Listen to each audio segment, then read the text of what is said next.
Is this thing on? Hello, mom. Hi. Hey guys, welcome. Today we are updating the filter for the Mirage League. We are here once again after 4 months, right? It's kind of weird that PoE 1 is updating every 4 months. I kind of got used to it updating every 6 to 8 months. So yeah, we are here back again. We have a lot of ground to cover, but also not that much. We are in good on time. Let me quickly just check the camera settings for a second, because something got changed. I think the cat had a slap fight and things are a little bit misplaced.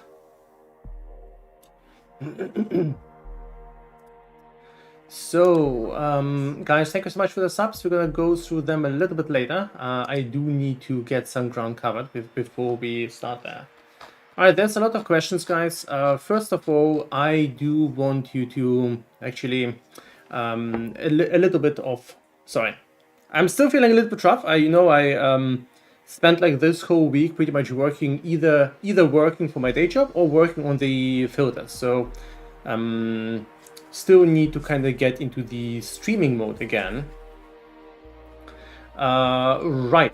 No, I'm not sleep deprived. I actually don't remember I ever slept like 7 hours before league launch, and I slept 7 hours today. Today has been glorious. I had too much sleep. I am the other thing, and I have coffee there. So, right, guys, welcome. Today we'll update the filter. The filter will be done 3 to 4 hours before league start. This will also include filter plate and stuff like that. As usual, I cannot answer all of the questions being asked in stream. If you're really curious about something, feel free to ask it again in the Discord. I definitely can answer those there, but I will ask you to remember some of the typical answers, and if they are asked in the chat, I would like you to answer those for the other question people asking things, right? We are joined by Kimchi here at the table.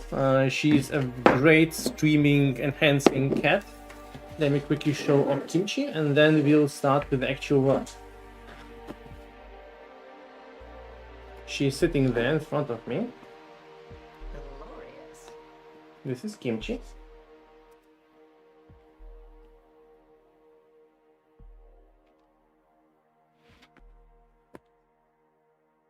Let me put you down with a little pillow.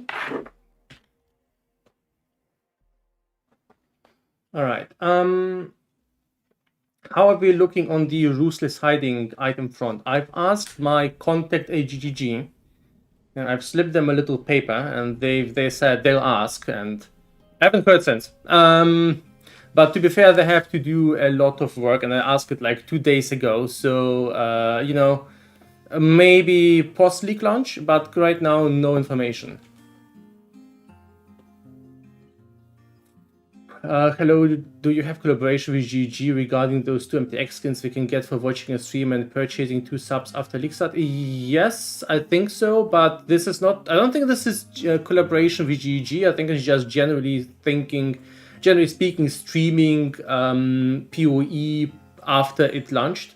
So pretty much any streamer can do that. So if you wanna... If there's such a thing this leak around, you can just come to my stream over the next days once the league starts, but you will not get them right now. You know, you don't if your goal is to get those skins, don't buy subscriptions right now. You will not get them. So let's start. First of all, we have a lot of ground to cover. So let us move on. The first thing we need to do is we need to check that we are on the right branch. So let me quickly open my Git Kraken. Actually,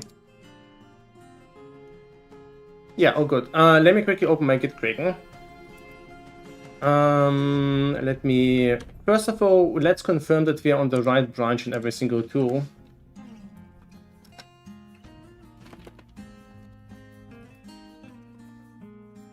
Okay, this is the filter blade branch. We also want to open filter blade as a tool so that we can work with that. This is the filter blade code running locally. So this way we can test things out on this instance. Let's just test that things are working in a second. So the new tooling is there, the new functions are all there, it should be all fine. All right, then the next thing we need to confirm, the filter precursor files.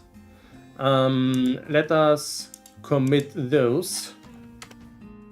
This is pretty much my work in progress file there.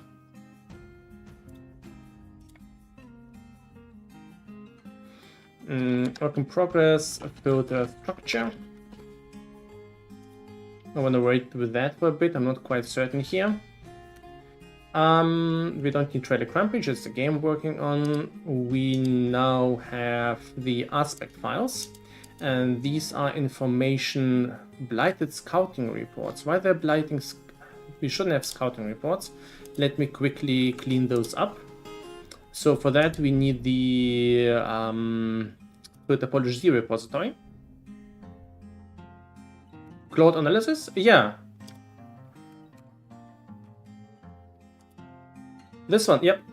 This is what I'm using. This is not something I'm using for Filter Blade.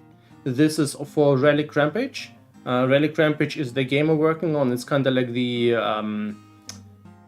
it's a project in Unity, and the Cloud analysis thing is basically I've been using Cloud in order to scan the code base looking for memory issues, because I had some memory leak problems.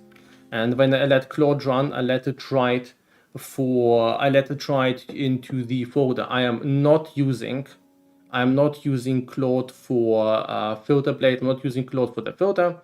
I actually have Cloud running there. I can show you the... Outside of tiny CSS things, you'll find stuff like that. Yeah. So you will actually see me using Cloud, but this is what I'm using it for. You can see the things on the left side, there's some random stuff, but usually, you know, just checking typos.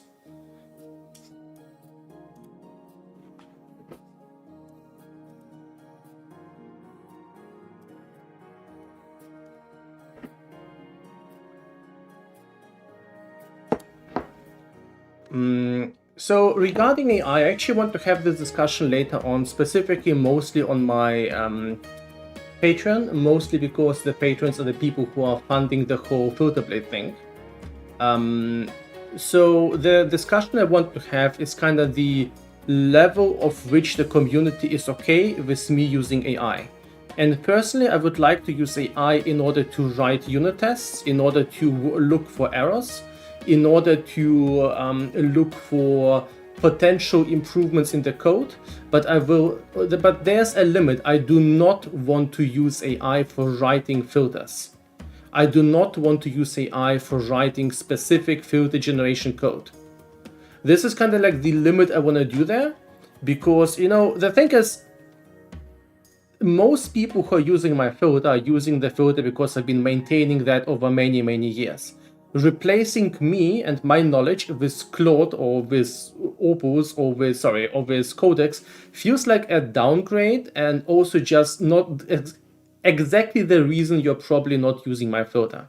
This is why I want to use AI as a potential coding assistant specifically for quality, like performance, like unit tests, stuff like that, but not actually for practical filter development.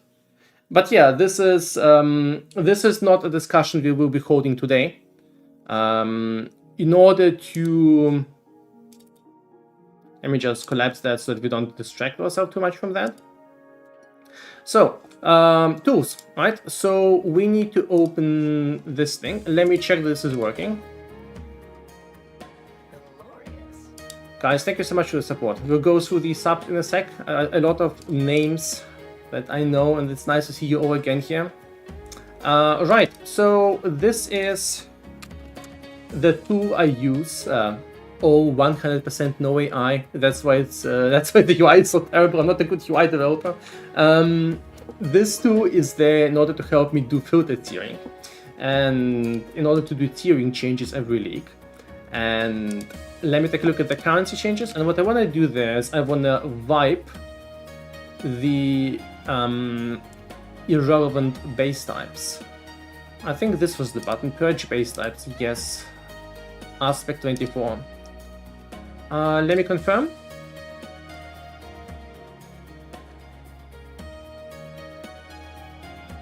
Why are these there? Did we save? Okay, better. Okay, so here's my issue. A bunch of cards that should have otherwise been removed. Actually, I don't know if I want to have this there.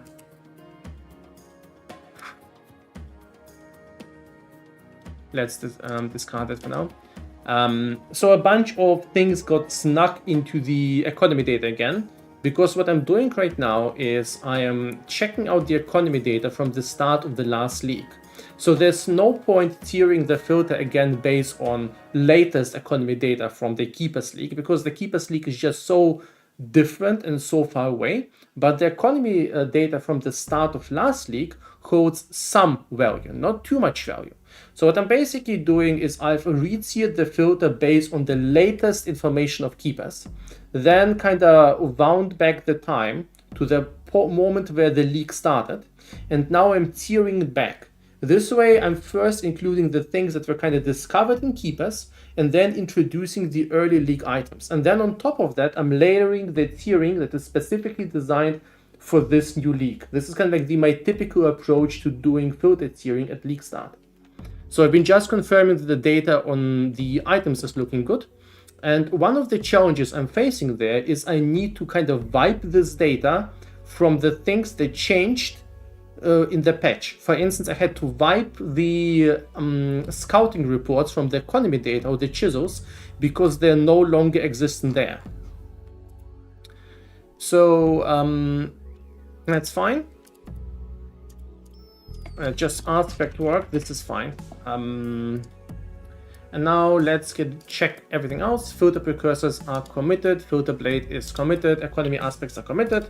Filter polish Z, what have we changed there? I've disabled the breachstones here, that's completely pointless now. Remove breachstones here, and I've added a couple of utility things there in order to make testing easier. And that is breachstone and global variables. Oh yeah, I've done a ton of changes to maps.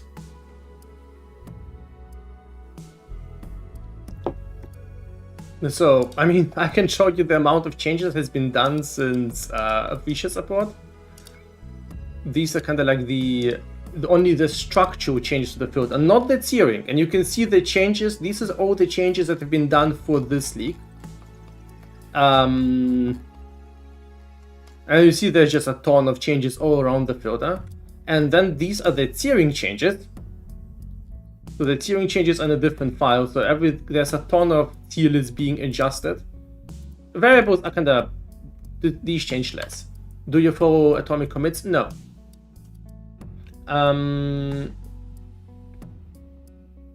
Alright, so I think we're good to go. Let us do a test. Let us confirm that the current pipeline is working so that we can do tests and edits really quickly. Let me quickly check that there's nothing dangerous on my Visual Studio Code. I don't want to leak things like my terrible leak starter or communication with GG. You know how it is. Right, everything is good. Alright, yeah, we're good to go. So, let us do a quick check. How do we test that? I'm gonna go to PoE style variables. And we have this color being there. And I want to change the definition of what white means in the filter. So I'm going to make white instead pink. Now this is not exactly what you would usually want to do, but I just want to check this out, that this is working correctly, that the pipeline is working. So we're going to start the pipeline, and this now generates all filters, all styles, and copies them into my PoE, my GitHub, and my filter blade repositories. This makes it a lot easier to test things, kind of like a one button click to do filter testing. So now that things are updated, we can just F5 this. And as we see, the color of white has been indeed changed. This is not a buff, so we're going to revert that. It's just for good for testing, right? Let us execute this again. All right, we're good to go. All right, let's quickly go through the subs, and then we're going to start actual work. I think we're well prepared to go, right? Carlito, It's Dawn Boys, Kelvin, Big Mac, Mage Decay, Gotcha, Edward, and Jake and Kaki, and Cat Dumps. Guys, thank you so much. It's so nice to see so many names again. Thank you so much for the sub giveaways, for the multi-month sub giveaways. Thank you so much. You are being very kind. It's very nice to always see you here every couple of leaks. Thank you, guys. You're awesome. Who created the artwork for Filterblade? Glorious. I have a command for that. The artwork for Filterblade has been created by Mochi Minimayam. I know her, Selene, she's my girlfriend. But yeah, you can check her Twitter account there.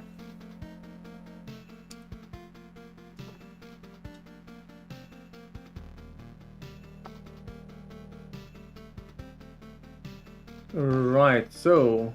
And she's been creating all of the artworks for Filterblade ever since, well, we are doing Filterblade artworks. So this is by her, and this is by her.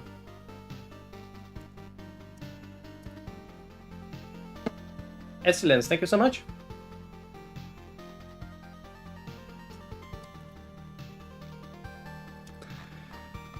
Right. Let's go. So the pipeline is working, everything is basically prepared. We have reverted the color of white to be white. Yeah, I'm also gonna post the artwork for this leak again. Where is that? I think it's called Mirage, not Megabonk. I'm just looking at my desktop. There it is. This is the new artwork. We have a couple of versions of that. Yeah.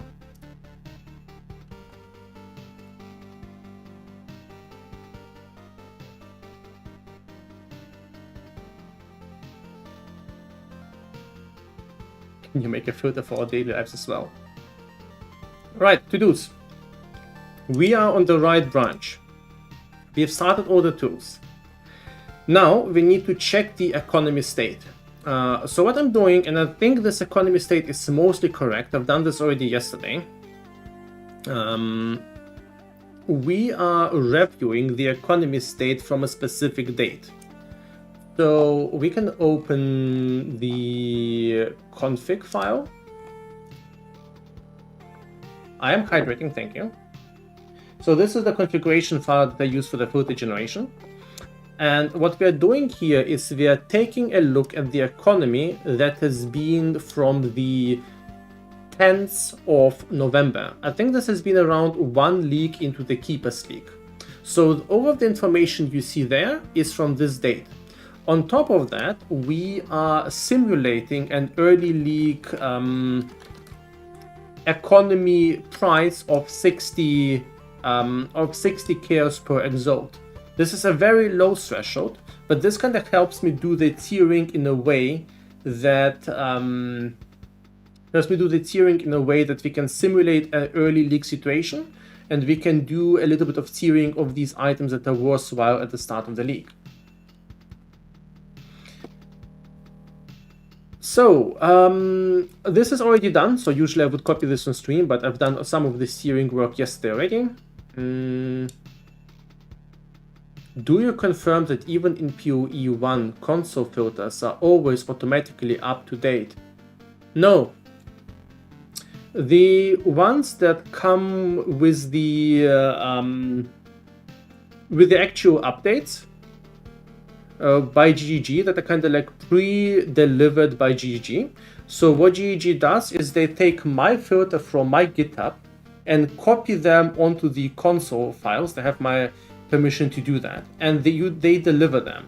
So they are working, but they're not the latest versions, because this only happens in the large updates, and they might have published some new version already.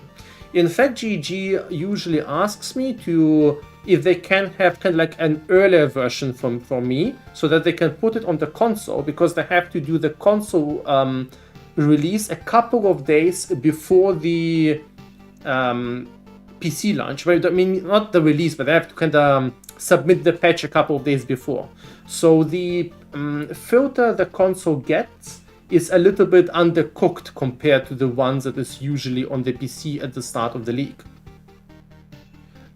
Yeah, ideally you want to export the filter from FilterBlade. The FilterBlade filter is more up to date than the ones that you will be getting on console at the leak launch. That said, the leak launch filter should still be okay, just as less refined.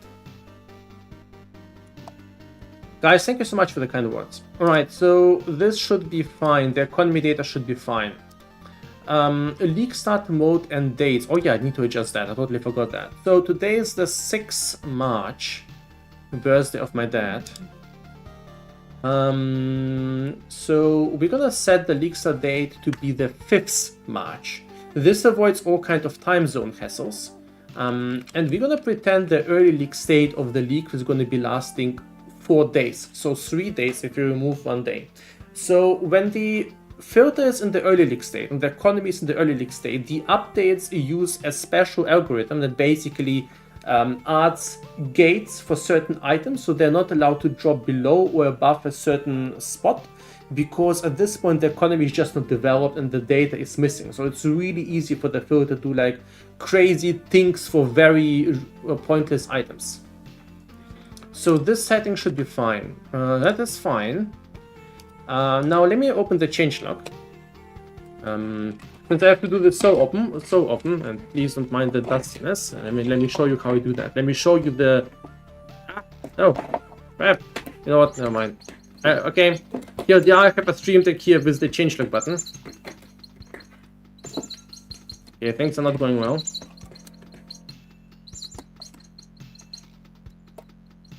Where is that?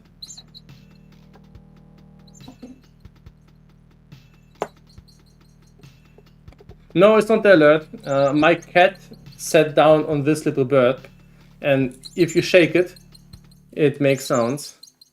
So, and the cat is right here in front of the camera.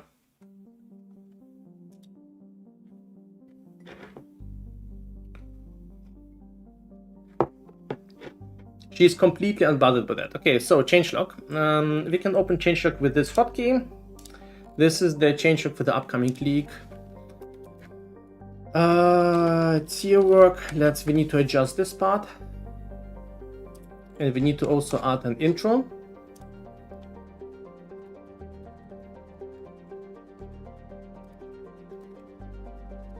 And this needs to be done as well.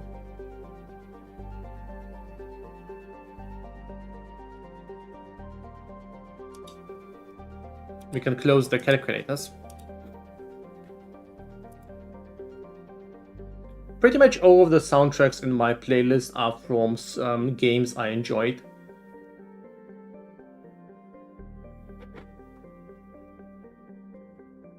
The Mass Effect 2 series, Mass Effect 2 specifically has been an amazing game. Shame that the series kind of went a little bit downhill afterwards. But man, I mean, compared to the latest Dragon Age, Mass Effect 3 was still kind of like a masterwork. Who knew that those were the golden times? Anyway. So, we can proceed with that later. Ask GEG to nerf Kinetic Crane more. This is from the last change stream to do. I think we don't really need that. How's your relationship with GEG? Do you ever correspond with them about the game? This has been asked like 10 times already in the chat, right? So let me put it this way. I am not officially affiliated with GEG. I have no contracts, no NDAs currently signed with them. There's nothing that I kinda, I can do whatever. But I am part of the alpha server for PoE1 with GGG. That means I do get to test out the leak a little bit ahead of time. You do have an NDA for the alpha. It's kind of like, well, nah, not exactly, but generally speaking, they do tell you on the loading screen that if you talk about the alpha, you might get booted. And they are totally right in that. I'm just saying it's not like an officially signed NDA, you know, it's a different thing. There's like an NDA and do not talk. Well, fair enough. It's a broad form. So, but I am not on the payroll by GGG. But they do appreciate my work. They flew me over for the last 2 ExileCons, paid for my tickets, paid for my hotel stay, and paid for the flight. Same for the upcoming ExileCon. I've been invited by them again, so I'll be in New Zealand in this November. I do get to talk to some large GG names occasionally. Like I can, ping, I don't know, a random game director on Discord and tell them that I have a certain concern and a certain thing that I want to talk about. I have in the past I don't want to provide any details there, but in the past I have provided, I think, several pieces of feedback to different game directors and designers that got implemented or at least heard in one way or another. And I don't want to get any sort of attribution there, because I'm certain other streamers and content creators in GG themselves know many of the things themselves. What I'm saying is I have a window I can talk to them if needed. And I do occasionally use this opportunity to tell them something that I find important. Yeah, that's basically my ratio, but otherwise that is it. Nothing else. I don't have any contract with them. I am not getting paid by them. I'm not paying them. Well, I am paying them. I buy a lot of loot boxes. Right, guys, I need to ask you for help. This is something I do every single time, and I want you to remember some things to tell to the other people that come here and ask questions. This is just important things that will help you and help with the communication.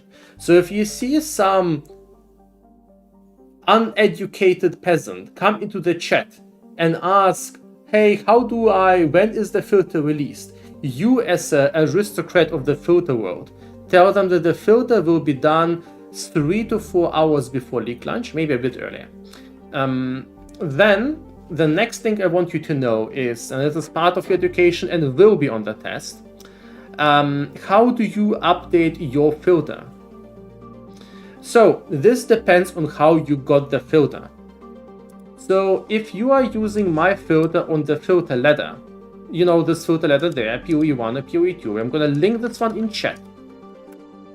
So my filters are there at the top. If you are using these filters there, you do not need to do anything.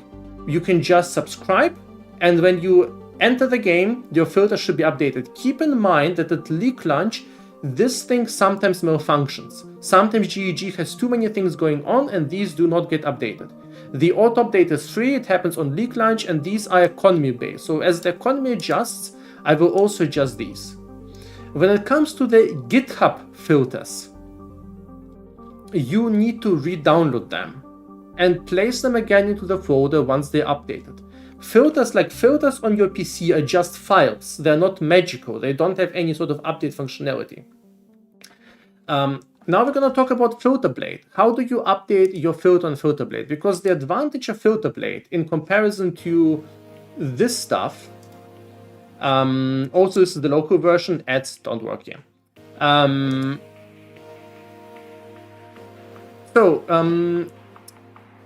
If you're using FilterBlade, the advantage there, you can edit the filter and get your changes plus the economy changes plus custom style. So you can do stuff like change the global style. Let's say you want to use the Cobalt style or something like that, right? So this is something you can't get with the ladder because I can't publish any more filters to the ladder, and honestly I don't want to either. So in order to get that, you go to FilterBlade, you go on export, and then you either download or synchronize the filter. Once this is done, all of your changes, so all of the things you've done on FilterBlade, have been merged into the latest version. So on the live FilterBlade version, oh, what is that? Oh, no, never mind. It's all fine. It's just because I am... That's in my end. Honestly, I'm the only person who received this error because things are in offline mode. And I have a bit of a bypass. Let me check. Yeah, okay, all good. Yeah, filter blade's in offline mode, so I can't show you that anymore. But you go to sync and download and you're done. No, it's not when demonstrating. We can put filter blade in offline mode because while we are updating, we don't want filter updates to be done. But I can bypass that mode, and you see why it's not working right now because it's not done. So I had the bypass, and that's why it crashed for me. It's not working right now until the update is done.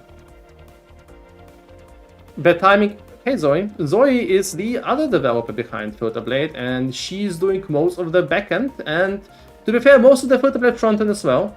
And it's kind of like triple checking if I'm doing bad things to the code. Now I'm also doing quite a bit of things on FilterBlade, but it's mostly related to filter passing, to the architecture, to the management of things. I am doing everything related to the actual filter generation, because there's the filter and the filter generation, the filter writing, and the actual filter blade part. So we have a pretty good distribution of work. Right, so for filter blade updating, you need to load and export or download, and then your changes are merged. Right, so what else do I want you to know? Most likely, the filter update will be done before the leak is launched. The current version of the filter will not work in the future update, in the Mirage update. And the new Mirage version will not work in the Keepers leak. So if I launch the filter before Keepers is down, you will not be able to use it in standard. No styles this time around. I didn't get to that. Next time I promise a new style. Right, I think this covers most of the important questions. Let's start the work. Glorious.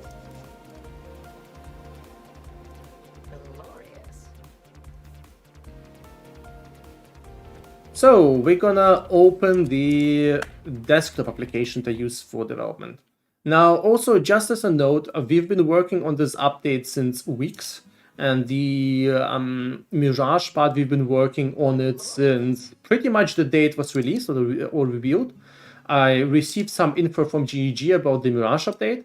So right now we're just doing kind of, the cherry on top, doing some tiering, doing some coloring, doing stuff like that. All of the actual, programming work, this has been done over the last days. That's why I'm pretty much chill about that. But if you take a look at the actual, last dates, these are kind of the commits on FilterBlade going on. So you see this is kind of now we're just doing the cherry on top stuff, the easy part that can be done on stream, where I ask you for, hey, what kind of starter build are you using? What kind of armor will you run? How should we tier armor bases? Glorious.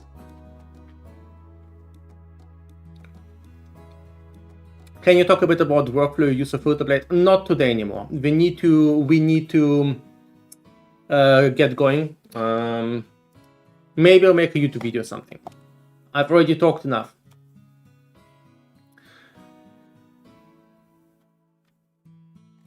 So the first thing I want to do is I want to look at the PoE post, and we need to adjust a couple of 1 second. We need to adjust a couple of items.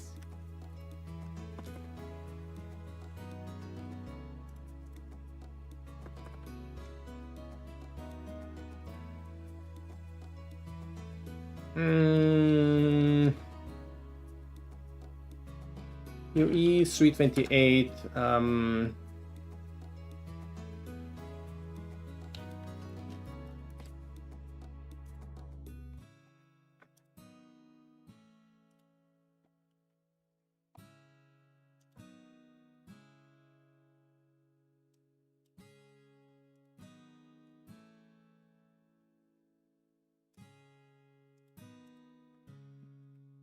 Come on.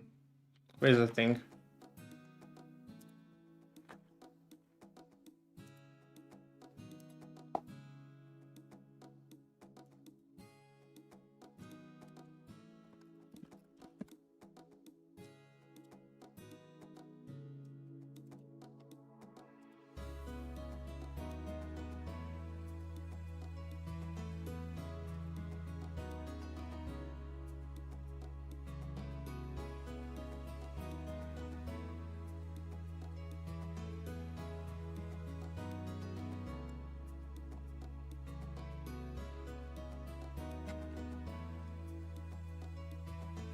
There we go.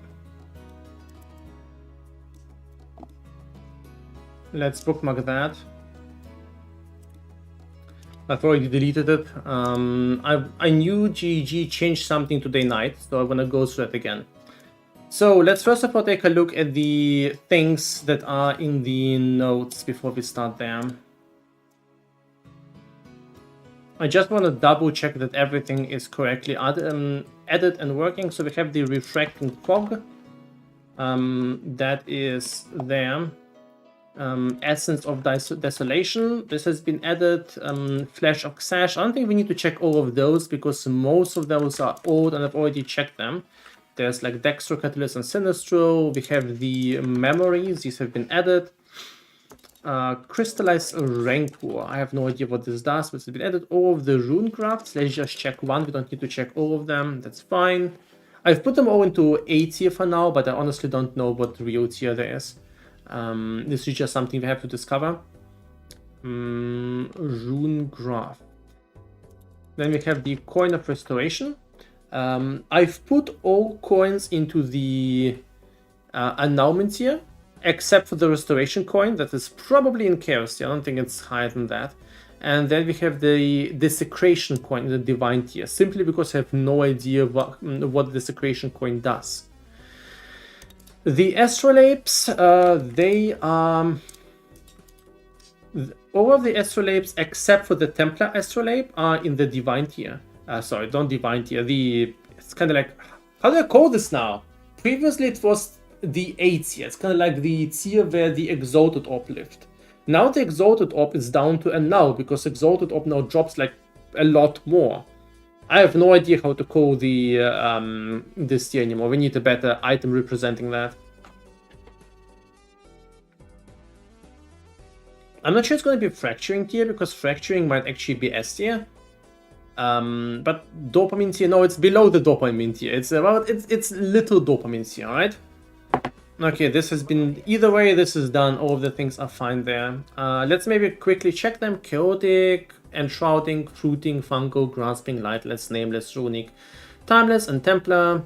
1, 2, 3, 4, 5, 6, 7, 8, 9, 10. And we have 2, 3, 4, 5, 6, 7, 8, 9, 10. All good. Guys, thank you so much for the support. Thank you. Much appreciated.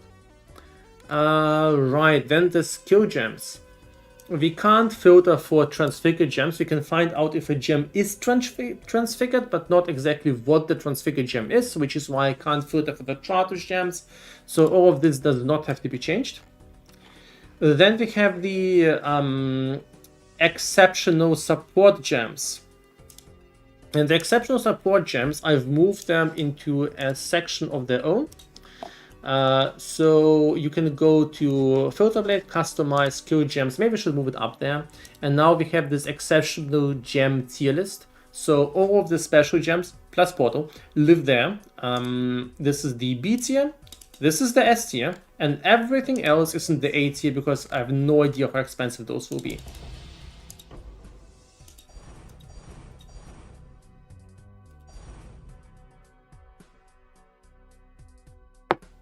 Actually, you should have browser sound, right? I think, yeah. This seems fine. Now the scarabs. These have been added over time, so I do want to check if they are still correct. Anarchy Scarab of Exceptional, Ritual Scarab of Corpses, Calaguran Scarab of Enriching. By the way, Scarab tiering at the start of the league, super volatile. I have no idea how to tier Scarabs at the very start of the league. I'm doing my best, but don't expect any accurate Scarab tiering because this is always dependent on GG balancing and the emergent kind of meta. So just don't hide Scarabs early on. You know, couple of days in, we'll see how things shake out. I cannot look into the future, and I know in the future, or if I could have, you know, I would have a crystal ball, and then I would see like what Fabgun and Empyrean are doing couple of days in, but I don't know that.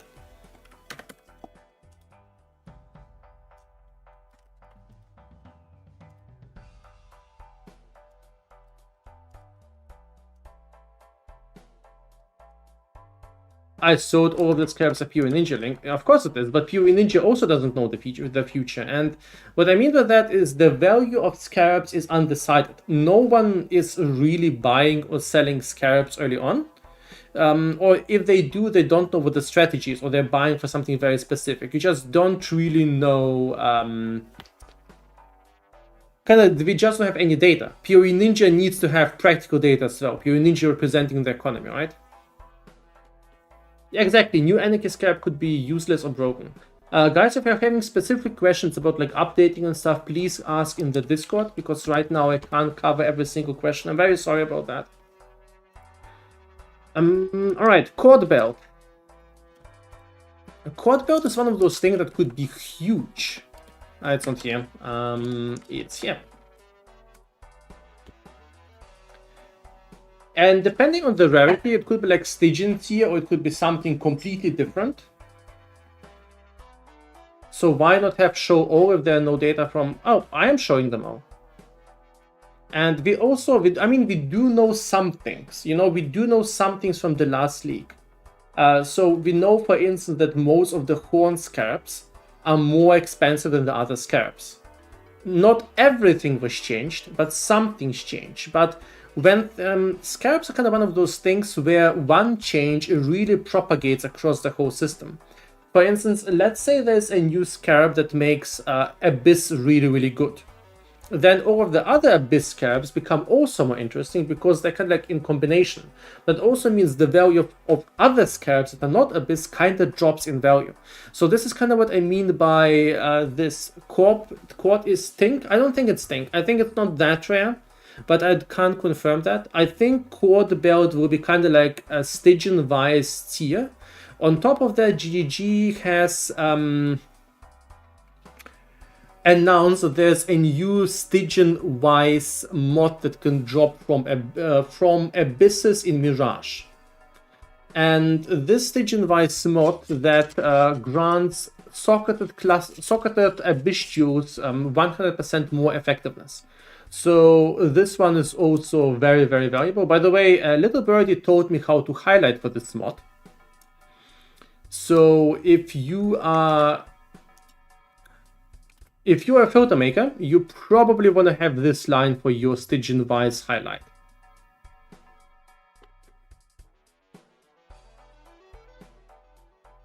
I am very floating today, Haddock.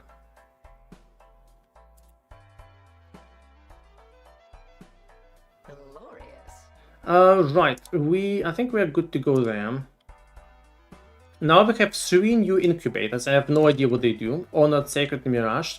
Now, if I would be a betting man, I would say one of them probably drops maybe an imbued gem. The other one a Miraged map. And the third one maybe a Mirage unique.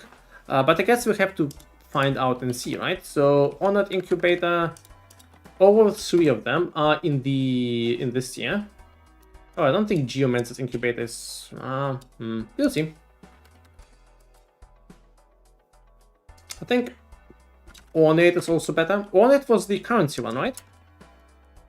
Which one was the currency incubator? I think it was Ornate, right?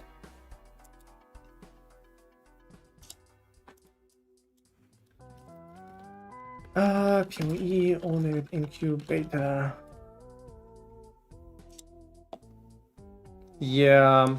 You know what? We're gonna move them 1 tier up. We can go move them to tier 2. Same as Geomancer at the start.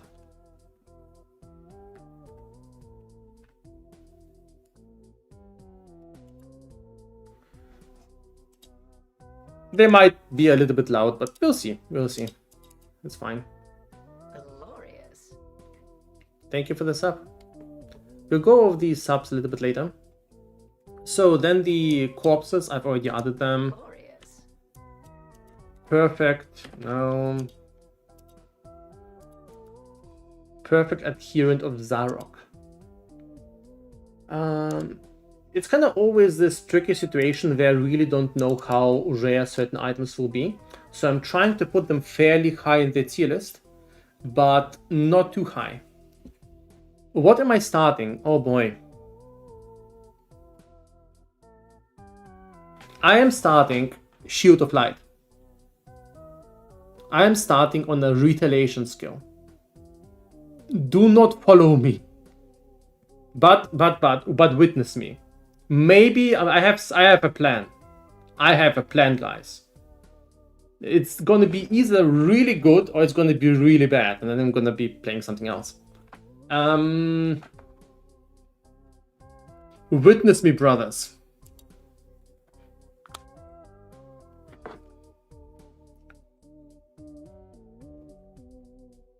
And you know what? I'm actually gonna tell it. I'm been talking about that. So yesterday I've been talking to a friend, and we were both kind of undecided what to start with. We're like, yeah, the Shock Nova looks cool, but it's so normal, and we've played so many slams, and we don't want to play Elemental Hit and Kinetic Fusilite like everyone else. And we started looking at the gems and kind of like, hey, well, not Shield of Light, right?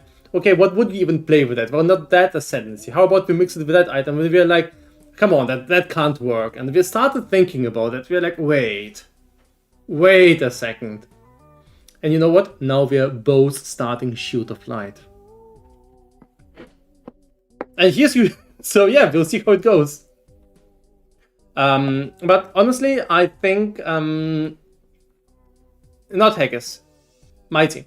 But if I think Haggis is playing a generic support. I mean, Haggis always plays a support. Haggis has been only playing supporter since the inception of this freaking game. He literally does not know. He literally doesn't do damage himself. It's every single time only support. Glorious.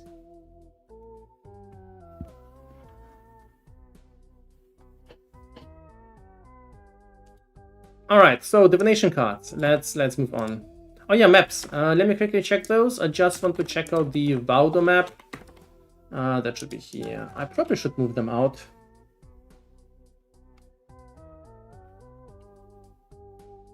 That's fine for now. Valdo, Nightmare, and Shaper Guardian. Then we have the Everlasting. Hello? Okay, these are the new divination cards, and I don't know where to put them. What is that even?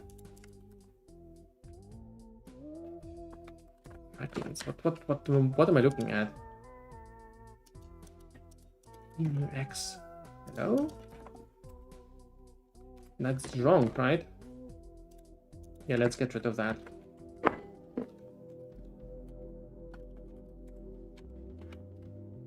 Oh, these are the new scarabs, right? I still keep them there.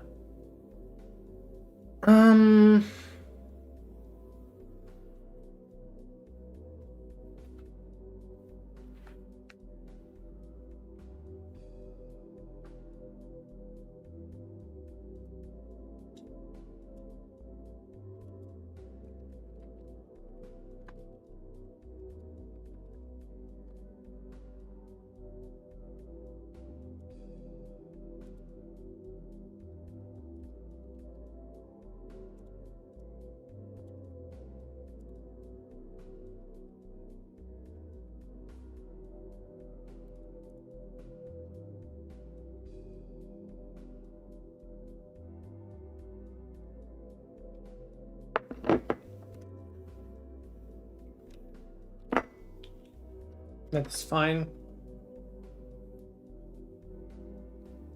The new mixing reality feature is looking dope. I'm glad you think so. Alright, let's take a look at the new divination cards. There's been some, not new, but GG has changed some divination card this night. And we need to review them.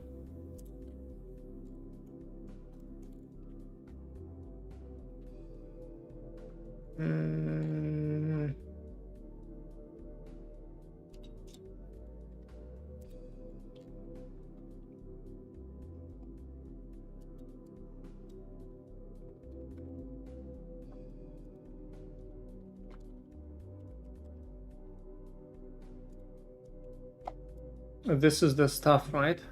Yeah, we need to take a look at the Sweet 28 patch notes.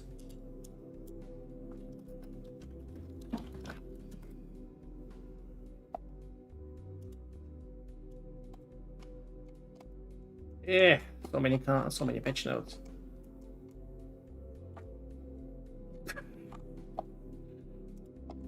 Let's take a look at the specific card notes. I want to see that I'm not accidentally missing some. I think they've added some.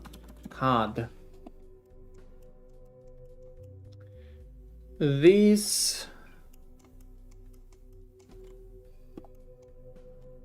Okay. Lending card has been temporarily disabled. Side quest card disabled following... Now we're gonna look from the... Wait. Is this the note we saw on Reddit? Bit confused what's going on there.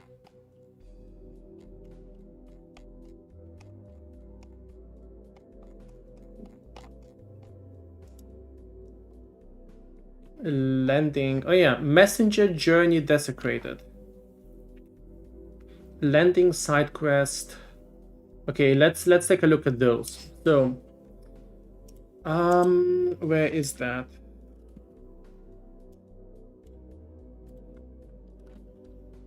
The messenger. The messenger divination has been updated. Now rewards a harbinger unique. So currently it's disabled. We're gonna move it out from here. And we're gonna move it into divination. I think PoE the messenger. PoE the messenger. So it is now a harbinger item, a harbinger unique. 4 divination cards for harbinger unique. Now they always drop upgraded, and you know, getting the belt early on is pretty cool. It's not a bad card, but I don't think it's going to be like T2. I think it's going to be like T3. I can't expect it to be like 5 chaos, maybe. So for maybe 3 chaos. I think I'm going to put into T3 right now. Wait, that's fragments.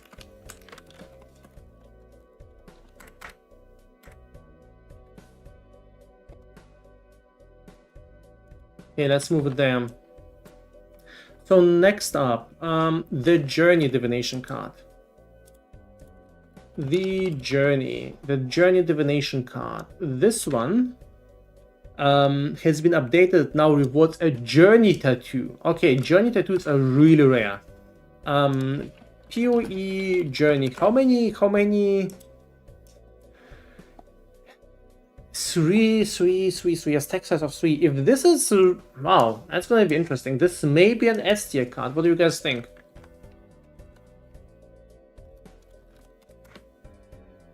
Cheapest Journey tattoo is 1 divine? Maybe S tier. You know what? Let's try. Let's take a look at PoE Ninja.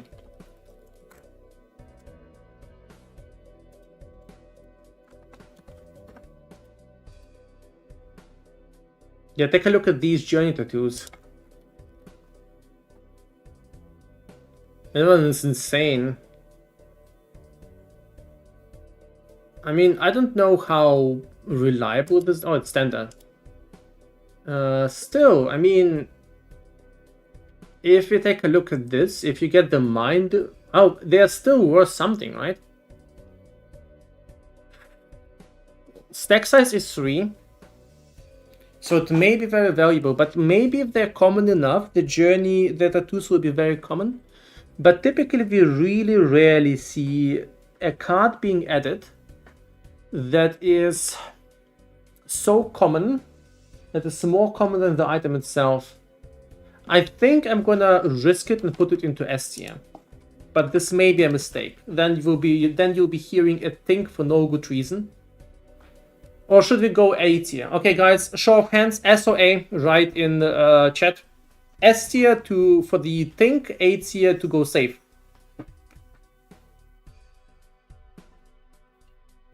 Okay, S tier it is.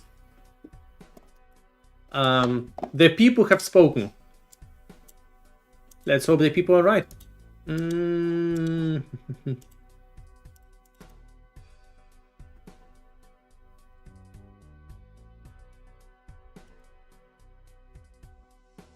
Okay, the journey has been moved. Now Desecrated Virtue has been updated. Okay. Desecrated Virtue has been updated and now rewards a level 4 23% quality exceptional support item. That's the easiest thing of my life, I think.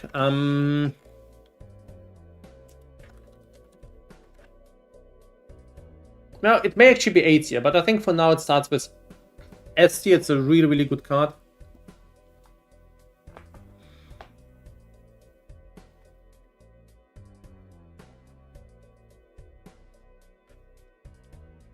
Okay, the Guardian, no, Lending Divination card has been disabled. Where is Lending right now? Lending. Okay, it is already disabled. Side quest, this is already disabled. Bargain, disabled. Obscured. Obscured is disabled already. Puzzle is disabled. Cheetah is also disabled. All right, this is, by the way, this huge list, this is the list of items that are getting removed. So if any source of items tries to add them into the tier list, like economy data, anything from my tier list, these items will be automatically removed from the filter. It's kind of like a validation stack in order to remove stuff that just does not belong into the filter anymore. Now, if you think this is large, you should see the one for PoE 2, where they constantly rename bases.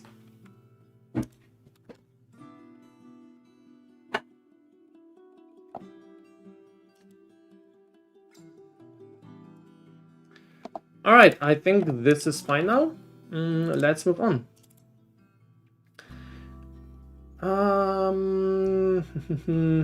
This has been this part. Right, so we're gonna do a... Do you want to do a second poll? We may make a very short poll. I forgot a question. I really want your answer to that. So maybe do a really, really short one. And then we're gonna review the poll results from the other poll. Is there some unknown item that dropped that is not in the filter rules? How does the item show up? Generally speaking, we will highlight the item in a very specific kind of arrow color. So the way that the filter is designed, that every single item has some sort of special rule. Even if it's a very cheap item, we have full tier lists. So if a new item, yeah, the forbidden pink. And that's pretty much it. Big Mac is completely on point. So if you go to customize and misc items, you see untiered items. And this is kind of the appearance of all of these. So if you see this, this most likely means one of three things. It's a new item. So there will be some uniques that will be pink because they are new. I don't know them, so I can't add them. The second option will be, the second option is you've edited the filter and you messed up. And the third option could be your filter is outdated. Piscato's Vigil being that and keeper, yeah, I can tell you why this happened. And I'm gonna... so the reason why Piscato's Vigil was pink for a while is because they've migrated Piscato Vigil from one base to another. And in the past, Piscato Vigil has been migrated from another base to another base, and those two changes, sadly on my end, kinda collided. So I'm gonna pull pirate software on this one and tell that I'm not responsible for this, and GG doing too many changes does this. So yeah, I fixed that. Sorry about that.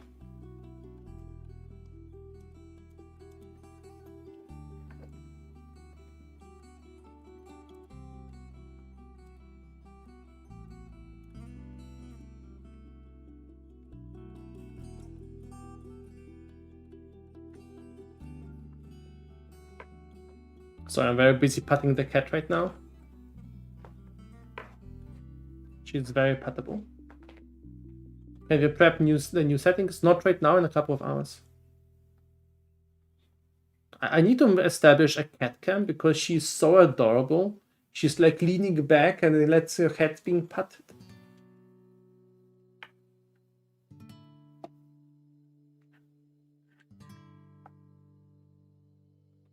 No, look, this is something I've talked about a couple of times.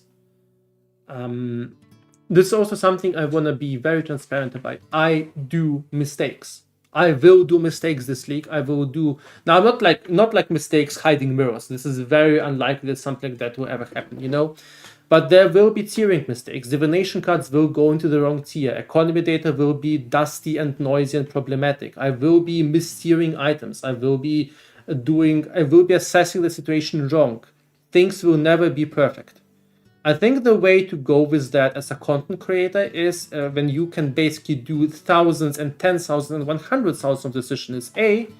You are transparent about that. And you tell people that these things will happen. They need to update the filter. They can fix it themselves.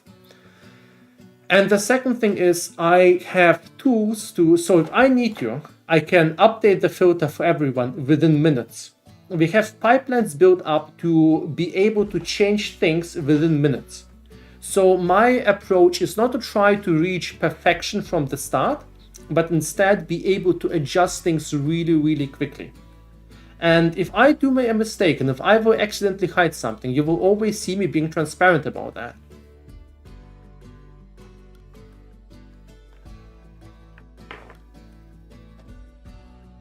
Would there be a way for the tiering automatically done with pure ninja prices? That's already done. Like the whole filter is tiered via economy. Aren't mirrors hidden anyway? Not for people who subscribe in the chat. Right, let's move on.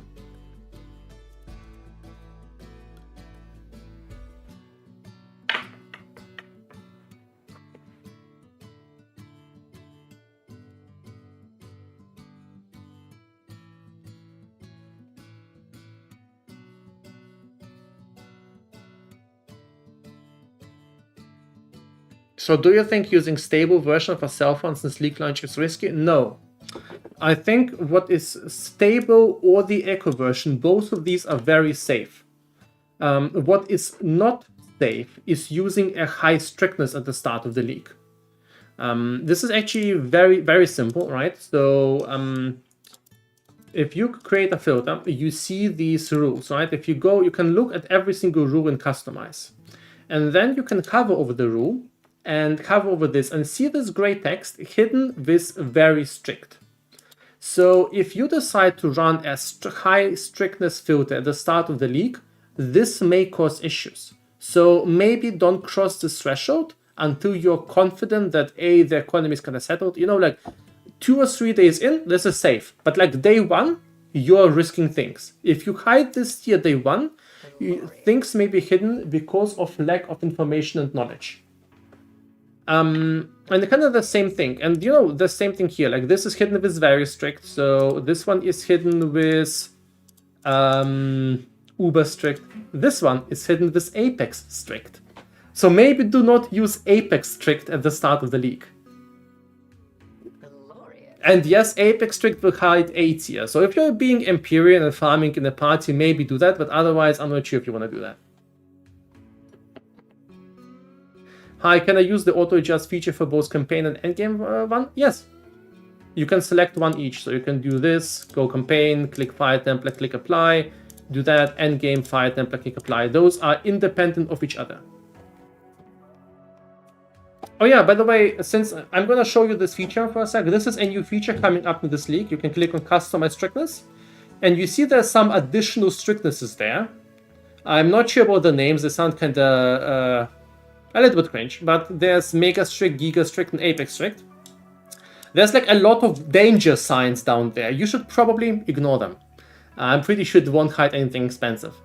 So if you want to have a filter that basically only highlights things, set it to apex strict.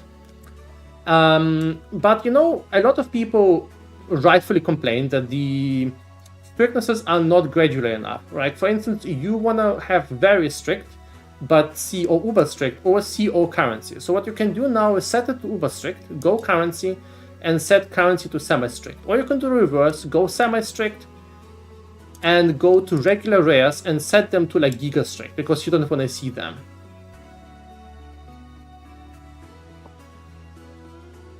So you can combine all of these things, all of these kind of important sections. You have kind of this high level override for them. Oh yeah, and of course you need to click apply then.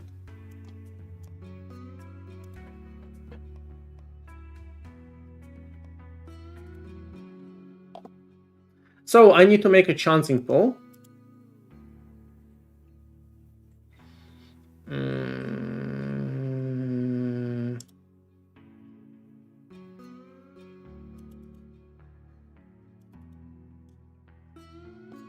We're gonna look at the result of this one in a sec.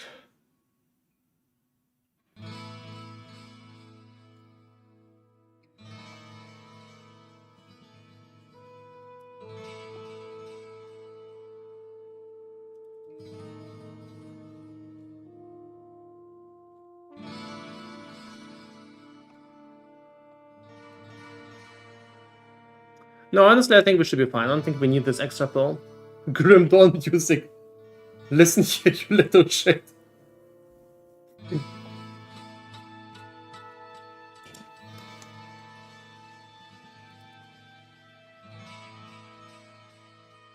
That's very good bait.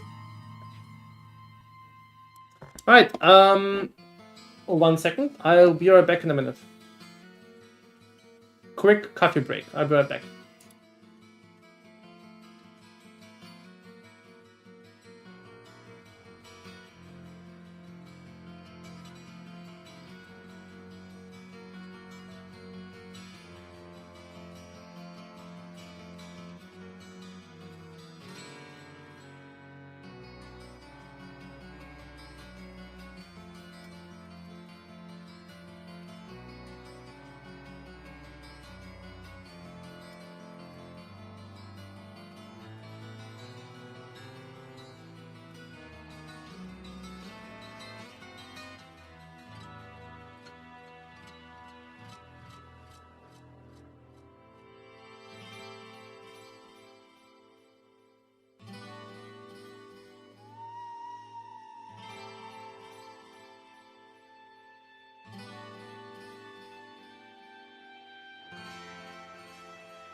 Hey guys, I'm back.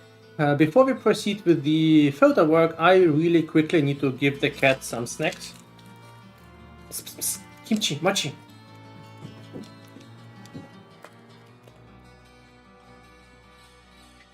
We're gonna start with this. This is mochi. Now, this is very, very dangerous.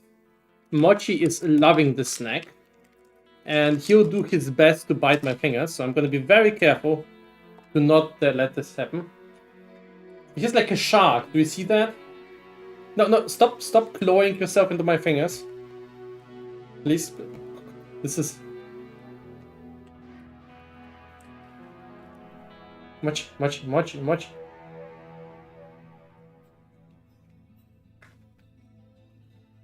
It's like a little shark. Kimchi. Kimchi.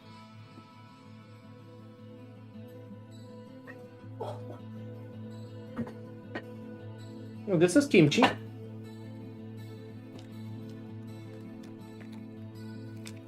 Kimchi is a bit more gentle. Mochi, no, go away. You got your snack. You get more a bit.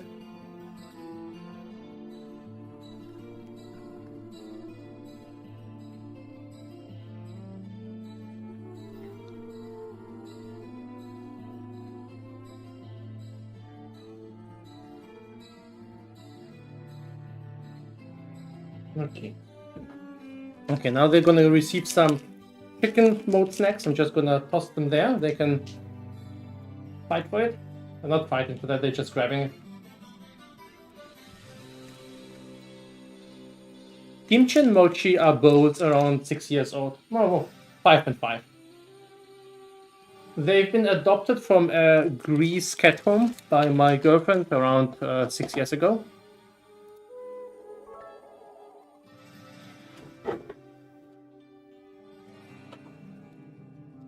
Alright, before we start with the poll, guys, once again, thank you for all of your support.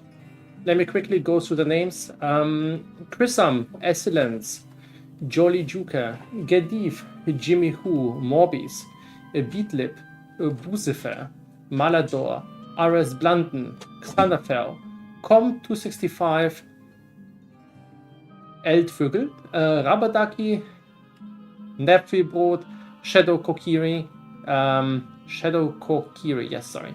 Mad Max, Kaiser Soße, Feltris, Nirnara, HD Long, at Cat Dumps, guys, thank you all again. Thank you all once again, much appreciated.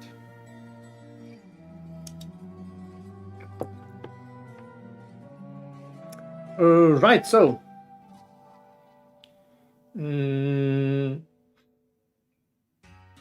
Gizio, please send us as much information logs as possible on the Discord. I've been hearing that this happens with Firefox recently.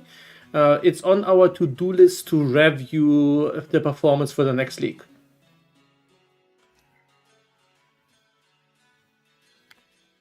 Alright, so let's take a look at the responses. Most people who answered this, now keep in mind this is a bit of a selection bias there. Most people who answer that are playing PoE since 10 plus years or 5 plus years. And that's actually 3% people who are new. Now there's probably around 2 to 3 times as many new players this year. It's just not showing up because kind of the bias is from the people who follow me, and most people who follow me play PoE since a while. Then, what league are you going to start?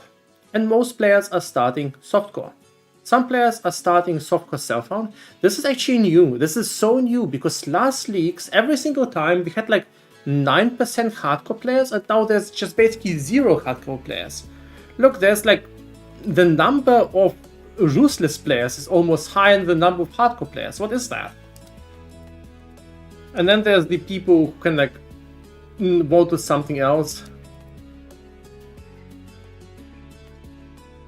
Ruthless players? Yeah, ruthless players. You know, honestly, if ruthless would be just scarcity, like more rare items, but they would not have touched like Flask and Ascendancies, I think I would be playing ruthless. Unfortunately, ruthless does a lot of kind of weird stuff that I really dislike. Like changing the Ascendancies, removing movement skills, messing with Flasks. I really dislike that. If it would be just scarcity, I would be definitely playing ruthless. On the end, I agree, PoE2 kinda killed Ruthless. Okay, now we get to the really important questions for us. These are the builds that people have voted they'll be playing at the start. Wand Attacker, because Kinetic Fusillade, is very much up there. Then we get melee skills. Then we get Selfcaster, Minion, Spell Totem, Melee Slam, Bow, Trap Mine, other melee skills. This is Cyclone, this is Sweep. Probably some others. Maybe the... I suppose one of the people could use this Lightning Dash skill. Righteous Fire, still absolutely unsure. So the important part is that the most popular ones want melee. There's a big amount of melee skills together with melee strike skills, slams, and other skills. Self-cast and minion. Bow and trap is less popular this league. I've also forgot to mention poison concoction as a choice. So there's a bunch of people voting for that. All right, next up. This is also really important for filter making. Let me zoom in a bit. What is this? This tells you how many people want to craft a rare item in that specific slot. Now keep in mind the statistics are a bit skewed for weapon, shoot, and quiver, because I've phrased it in a way that kind of makes the statistic a little bit hard to interpret, because not everyone has a shield or a quiver. But most players who run boots will want to have a rare pair of boots. That means I kind of want to show more boots in the tier list. Same for I want to see rings are still an important thing that you kind of want to see. Gloves are also will be up there with the rare items. Now body armors are kind of in a weird spot. I think body armors are really, really strange, because body armors are one of those items that is so terrible to pick up and identify. They're like absolutely worthless. Pretty much every single body armor you want to use is crafted like with some source like keepers or fractured crafting or rock or whatever. But yeah, this is kind of a strange situation where despite everyone wanting to use a rare body armor, they are still terrible to pick up, which is, yeah. And yeah, body armor is going to be provided with the tree. Then we have helmets and belts, where we actually have a decent amount of unique items being substituting them. Just kind of gives me a bit of an idea how to, move the tier list balance around, because when you have something like a strict filter, you don't want to show, you have a certain, let's put it this way, it's like a box. Okay, that's a bad comparison. But when you run a map, you have a box of space that is your inventory that you can fill up with different items. And a strict filter can only be strict, right, if the box doesn't completely overflow. So you want to, every item you add in a certain tier means the tier becomes less strict. So one needs to consider what kind of items go into this box. And the box is kind of like regular rare items. Now later on, none, because regular rare items are just bad in PoE. You want like fractured stuff and memory stuff and stuff like that. But at the beginning, you kind of want to fill up the box with the right items. And this statistic kind of provides a little bit of an idea what the indication is. Now this is not the sole factor, but it's a factor. All right, what is being farmed? Bridge and keepers. Most people are going to farm it. I mean, it makes sense. There's a lot of Foulborn items are good. It's new. The tree is still nice, probably. So yeah, we're probably going to see that. People are going to be experimenting with the tree and scarabs. Then Expedition. I'm kind of surprised to see Expedition so high. Do you guys know why it's so high? I mean, some of you voted for that, right? Why is it so high? Are people excited to run Rock again? Why Expedition so high up there? Yeah, the new Scarab looks good, but you're not going to run it at the start. But yeah, Rock is cool. I like Rock as well. June, for those sweet, veiled fractured items for the O-Flames. Honestly, I totally can see June. June is awesome. Harvest. Harvest, I can see definitely why people run that. I don't really like it, but I can see why people run it. Then King's March, that's understandable. Still good. Currency source, nice. Ritual. People who run Ritual are playing wrong, because I'm already running Ritual. And I don't want you to buy up my scarabs. So don't run Ritual. Then we get to the official brain-dead part of the community, the Blight players. I am confident that their fungus has spread to their brain and they can't feel boredom. No, I mean, Blight is profitable. They just, I can't. I hate it so much. It's so boring. Essences, good, bossing, Exarch, strong boxers, Maven, Eater, Legion. Okay, Nico. What is this? Okay. Abyss is very, very low. That's kind of interesting because Stygians and Abyss Jewels are probably still in demand. So the thing that I'm taking from that is, first of all, Breach is very popular. Then Expedition, June, Harvest, King's March, Ritual, Blight are pretty much up there. These are... So from that we can kind of derive. So we can think, okay, there's probably not going to be a shortage of bases from Ritual. There's not going to be a shortage of ward bases. There's not... veiled item tiering is quite important, but access to veiled items is not going to be too hard. For instance, the access to Abyss items will definitely be harder. What is this graph? I've asked people yesterday or 2 days ago for their league start preferences, and I got 13,482 answers. We also have some other answers like Ultimatum. There's a couple of people there. So if you wanna, I think Ultimatum is gonna be in quite good demand because you can actually sell a lot of catalysts. So if you can run Ultimatum, I think that's going to be profitable. Like all the things there, so all of the things down there will probably be profitable because there will be a shortage of these items.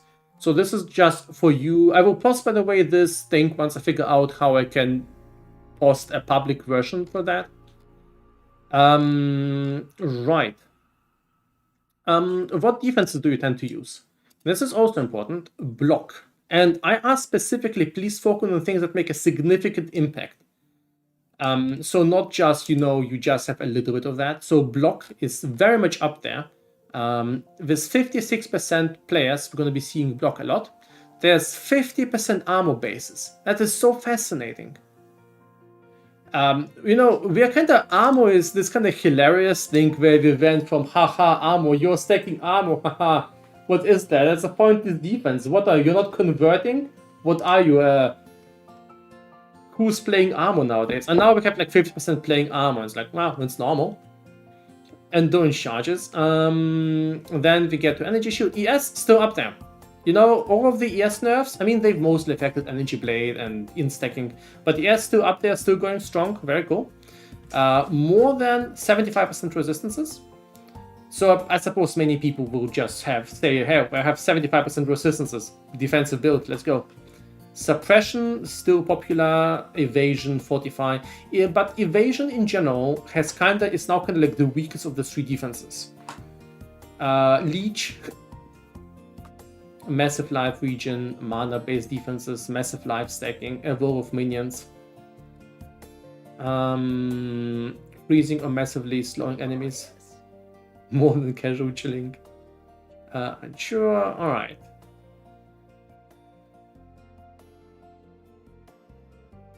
This is, look, the PoE community, guys, we have outgrown, we have become good at making builds. We don't just go 6 portal defense anymore. This has been much higher before. No, I didn't forget to add 6 portals, it's right there. Previously it was like 15%, nowadays people are like considering actual defenses. Live Cannon Kit, Recoup, Aegis, Aurora. Glass Cannon Totem needs no defense. You go strong, my man.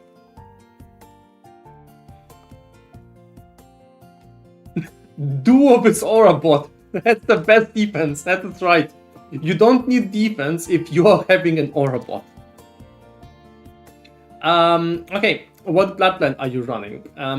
So, we have 43% no, and have not decided 32%. And then we have 3% what's a bloodline. And the rest have actually decided, so we can kind of count that this one is partially having a bloodline.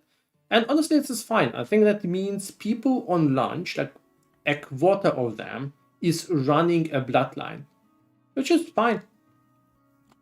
So why I'm asking that is I care about access to specific things. Let's say 10% of the community wants to access Feral. That means bestiary items are in higher demand. Bestiary items will be accessed more, and the value of certain uniques goes down. This is why I'm wondering about this question. But there's nothing too crazy there, like, oh, you may want to run all, but good luck accessing that. And Pharaoh is kind of the only one sticking out. All right, then we have people using the auto adjuster.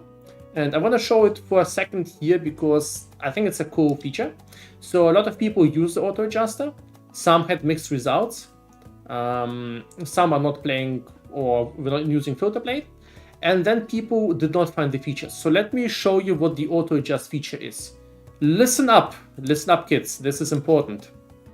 I'm saying kids, but most likely with many people playing like 10 plus years, you're probably at least my age. So this button, when you start filter blade, there's this auto adjust for build button. Click this. Now select campaign and endgame. You can select each, so you can select each once. Click campaign, and now select the class you're playing. You can, if the builds don't match, you can change it to whatever you want. So these are just presets. The classes are just a starting point.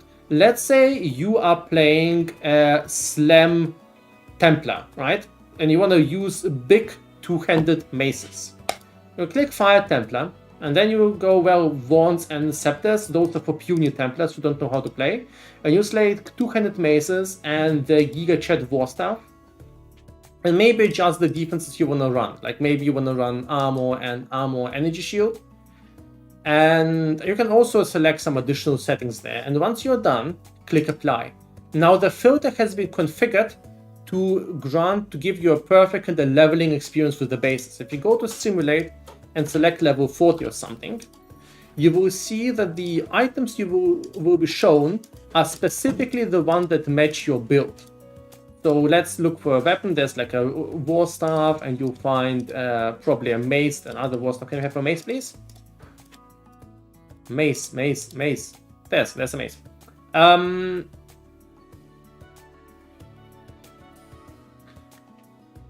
All right, so the same thing can be done for the endgame.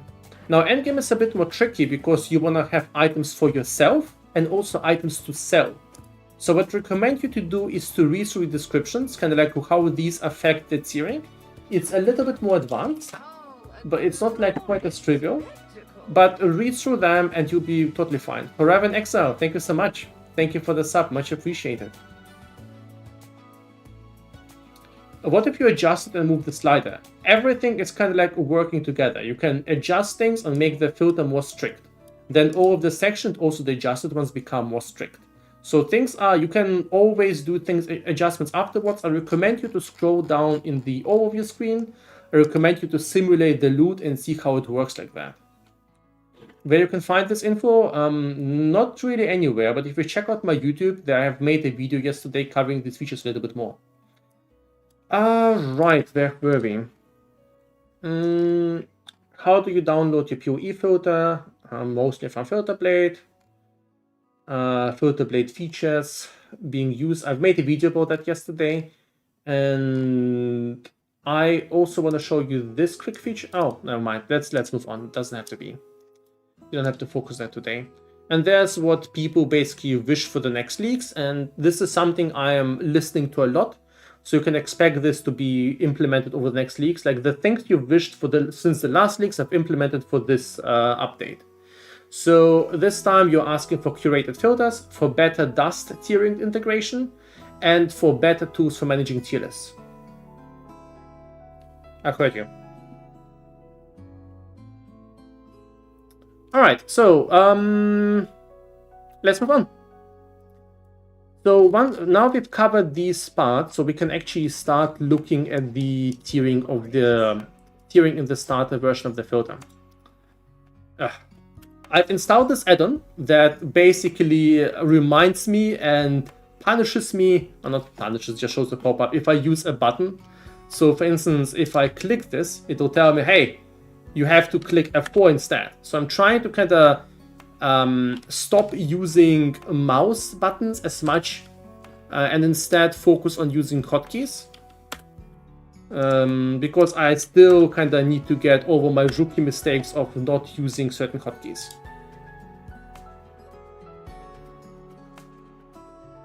Alright, so now we Glorious.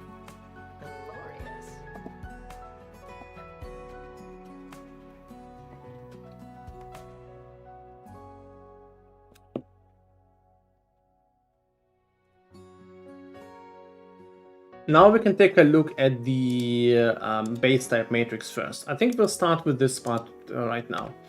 So we saw what the starter builds are, right? A melee, minion, caster, and wands, right? So we know there's not quite as many players playing traps, playing bows. Strike skills are less popular. Sorry, slam skills are less popular than strike skills right now. Was I right about that? Let me quickly double check that.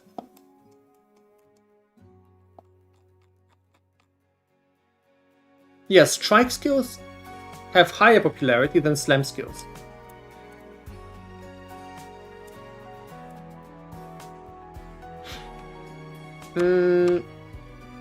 Right, so let's take a look. So we're gonna be starting with the defenses.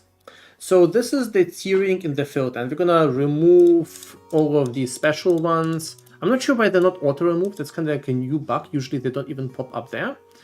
Do we need to? Yeah, let's show the Atlas armors. So this way you can see this is the tiering in the, this is the general rare tiering. So I've already done some adjustments, and you can see there's some more helmets and boots and gloves than, let's say, body armors, but I want to adjust this a tiny bit. Now these ones at the very top, are kind of like the special items that you find only in the Atlas. Maybe we remove that. Maybe we just focus on the non-Atlas bases. So the green ones are the highest tier. Then we have the yellow ones, then we have the orange ones, and then we have the red ones. So what I want to do is I want to adjust this a little bit based on the information we received. First of all, we know armor is a very popular type for this league. So we're going to extend the amount of gloves and boots a little bit at the start of the league. But because armor is being in a fairly high demand there, I think this is the right choice to do there. We can remove one of these outdated shields, maybe. No, I think I'm gonna stick to this setting. We don't need to change anything here. In general, body armors are in kind of very low demand. Astral Plate used to be the best armor, but now with like Eldritch and Implicits, it's pretty bad. That's fine for now. We can return to that a little bit later. Now let's take a look at the energy shield items. Energy shield items are still in high demand, but you can see on energy shield items I do something different. Only the very best bases, of course excluding the Atlas armors, are going to be highlighted there. And that is because energy shield cares so much about the actual base type. I think there's no huge point in highlighting the others. However, I want to add one more item in each for the lower tiers. This is just in the lower tiers, not like for this mostly affects strict and semi-strict, nothing above that. Then we get to evasion, and evasion kind of will receive the opposite treatment. So the whole suppression train, it's a little bit, it left. So we're gonna go with that. We're gonna shrink these tier lists a little bit.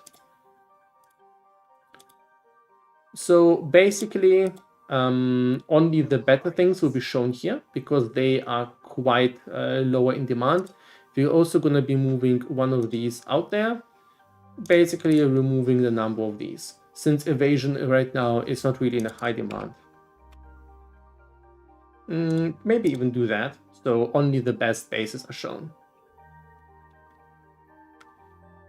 Do the highest tier armor show a stinker? No, they don't. This is just internal tiering. This has nothing to do with the actual in-game appearance. This is just an editor. Varigale is not the best base, hasn't overtaken Necrotic. It does. But these kind of, I'm not showing them because these have a bit of a special treatment. So we are only showing kind of these already are pre-tiered. I don't need to adjust that. I'm just looking kind of at this specific tiering. And by the way, as you move up in maps, I'll be hiding more lower tier items. So there's a special configuration where in higher maps, low level items are going to be removed from the filter. But I'm just taking a look at the general starting tiering, because honestly, the biggest impact of this tier list is kinda in the area where people enter maps, enter grinding their way to tier 15.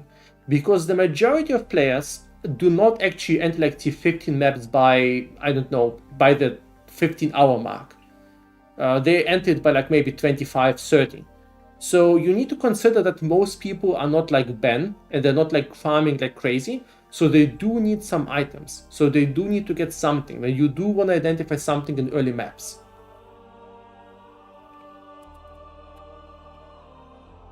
Alright, then we get to the armor evasion.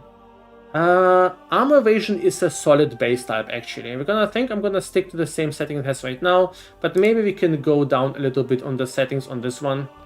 I think we don't need to see quite as many base types.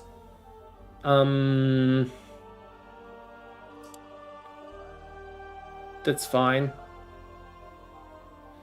And I think we can also reduce the number of stuff here as well.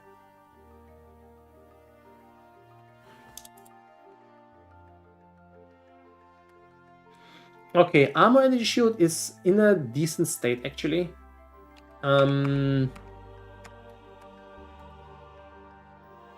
I think we're gonna extend this specifically for this league by 1 item each. And I think we're also gonna get rid of these.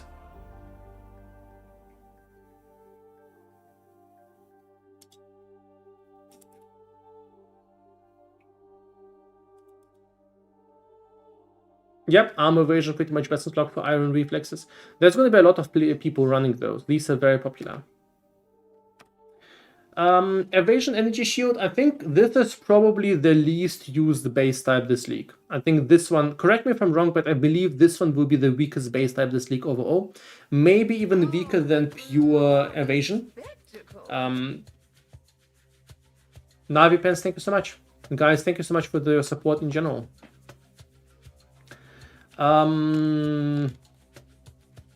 But yeah, evasion energy shield probably going down quite a bit there.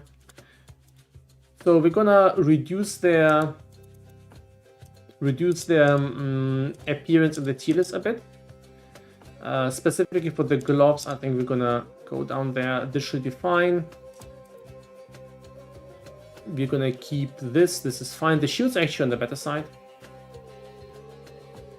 Well, Fab is doing both. Okay, but when is Fab not doing both? Can we earn the support streamer stuff from subbing to you now? You know, I would love to say yes, but no, you can't. If I'll be streaming the next days, probably like tomorrow and stuff like that, I will not be streaming at lunch because I'm a bit too tired.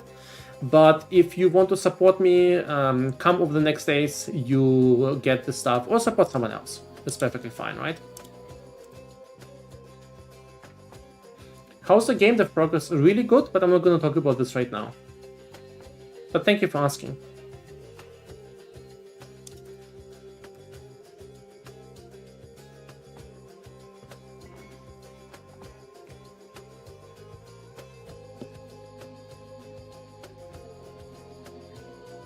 Panaris, this should not vibe anything. This should be fine. Alright, then we get to the ring tiering. These ones are special, so they are not in there.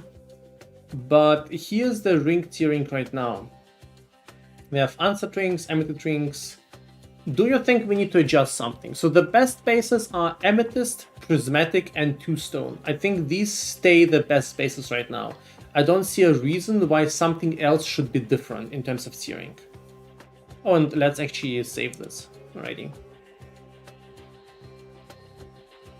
Moonstone, gold, power, and iron still are the worst. Yeah, this is fine. I don't think that anything changes here. Vermilion is... Actually, let's enable that. Atlas? Yeah. Oh yeah, Cerulean, Vermilion, Atlas, these are also up there. Yeah, this is the full tier list. Sorry, I forgot to disable them. Enable them. There we go.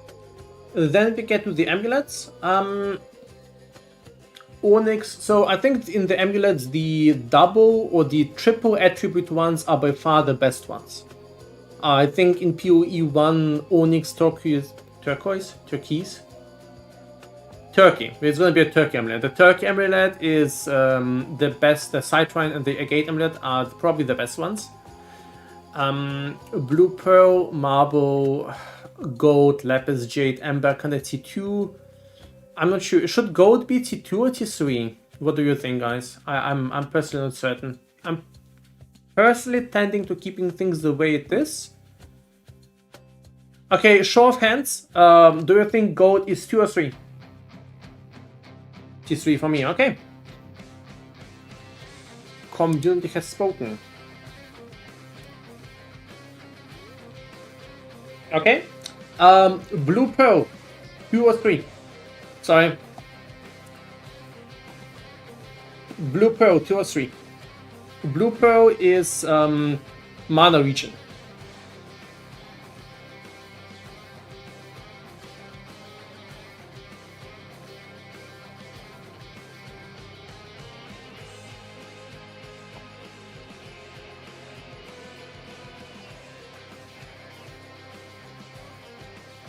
Okay.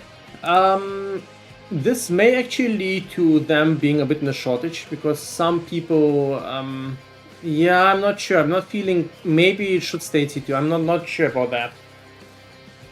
What about the Marble amulet? I'm actually more okay with moving Marble to T3, but Righteous Fire builds do like Marble.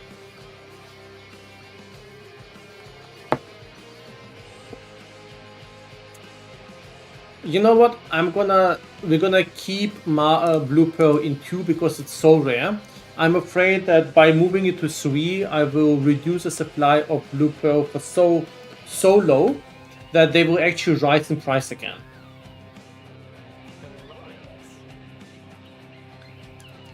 This is kind of a dangerous thing. So I need to constantly think about kind of the effects of my effects. So when I do something, this may have emergent effects that I really dislike creating. All right, belts. The Omni T0 belt is Stygian. It's in a different tier list, doesn't have to be here.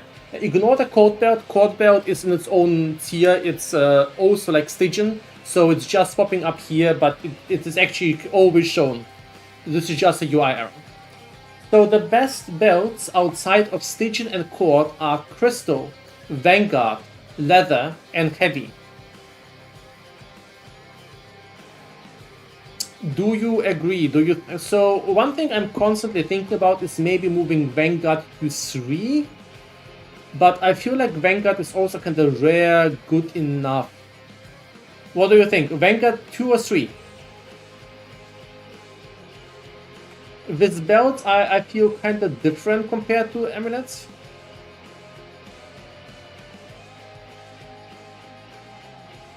Yeah, Vanguard is way less critical to builds, I think, than Blue Pearl. But yeah, a lot of people are still saying 2. No, you know what? We're gonna not touch that. That's fine. I don't want to do reckless decisions that messes with someone's plans. It is rare enough to keep it in 2. Otherwise, Leather and Heavy and the rest are kind of garbage. Right, so we've done armor and we've done the trinkets. Guys, if you have specific questions about field operation, about sounds, about filter blade, stuff like that, things that are more related to things that are specifically for you, please ask in the Discord. And in general, please join the Discord. You will get information and news notifications for that, and you can also ask things there. Because I can't, when you have a lot of grounds to cover, I can't answer every single question. I am sorry for doing so. Oh, and by the way, if you're on YouTube, you have my respect, but not my vision right now, because I forgot to add the YouTube chat. So I'm sorry about that.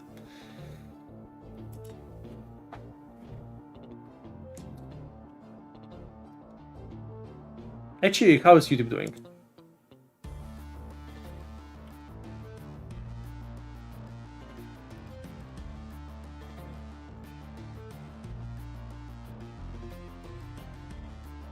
$100 people there. I'm sorry for the YouTube people.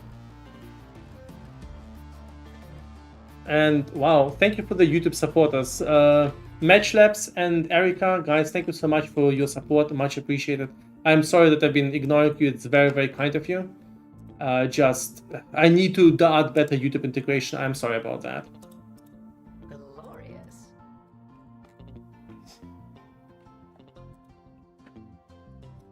Right, the vision is ours. Yes, you got my vision. Let's proceed and let's go through the names here as well really quickly before we move on. Tonopin, Abex. I think this is where I got sidetracked. I'm not exactly sure who got mentioned or not. I'm sorry if I forgot your name. It is very unkind of me.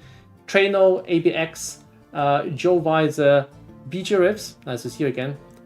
Tom QT, Forever in Exile, Xofortuna, Jinx, Krent, Rottenhead. Oh, Rottenhead. Okay, Navipens, nice to see you as well.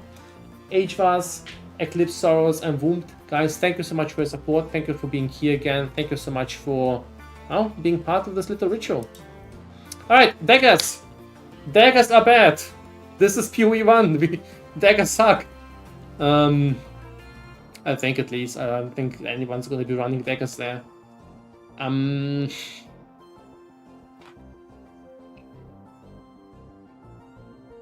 I just don't see them needing to receive any sort of attention. They suffer from just being a claw, and even the claw suffers from being a claw. Heist daggers are good ones. Yeah, but heist daggers are highlighted anyway. Golden knife is a rune dagger. Yeah, tech daggers suck. I just can't justify these being... No, I can't... No. They are... Yeah, but we are not talking about heist daggers. Heist in a different tier list. Nothing goes into T2 there. I am sorry, guys. If you are a dagger user... Play a better build? I'm sorry. I mean, I'm playing Shoot or Flight. I shouldn't be talking, but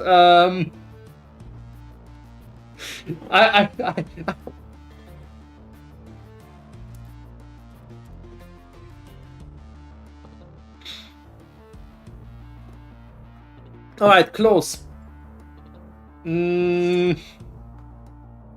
Close are okay. Imperial Claw is actually fine. Gemini Claw is good. Claws are the better daggers. Claws are the better daggers. So we have some of them there. I do want to clean up this tier list a little bit. I think it's a little bit overrepresented, kind of like on the low tiers, but this is a 1.6 speed claw. Oh, you know what? This is actually fine. Let's keep doing that. That's okay. And I always wondered why you never tier any weapons in highest tier, even for crafting bases. I do. Crafting bases are different. Oh, and tier 1 is just a different thing. Tier 1 is used for very exclusive Atlas bases. So, for instance, they're used for those 84 armors that drop in high tier maps. But yeah, Imperial Claw is by far the best one, with Gemini being tier 2. I don't think there's much to discuss there. Thrusting foils. Alright guys, show of hands. Is any of you starting with a rare thrusting foil? And I can actually see at least one build that would be using that. Elemental Hit may be doing that. Yeah, Ele Hit may be running that. And the irony is that this really low tier foil, and this one as well by the way,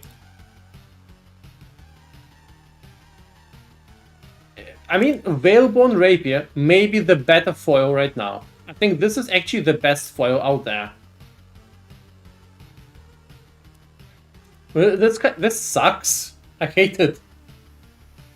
Why is this higher tier than this? I mean, Spyro is okay, but honestly, it's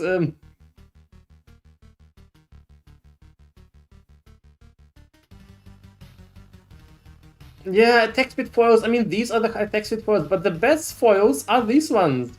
This is the best foil. Whalebone Rapier is better than anything else.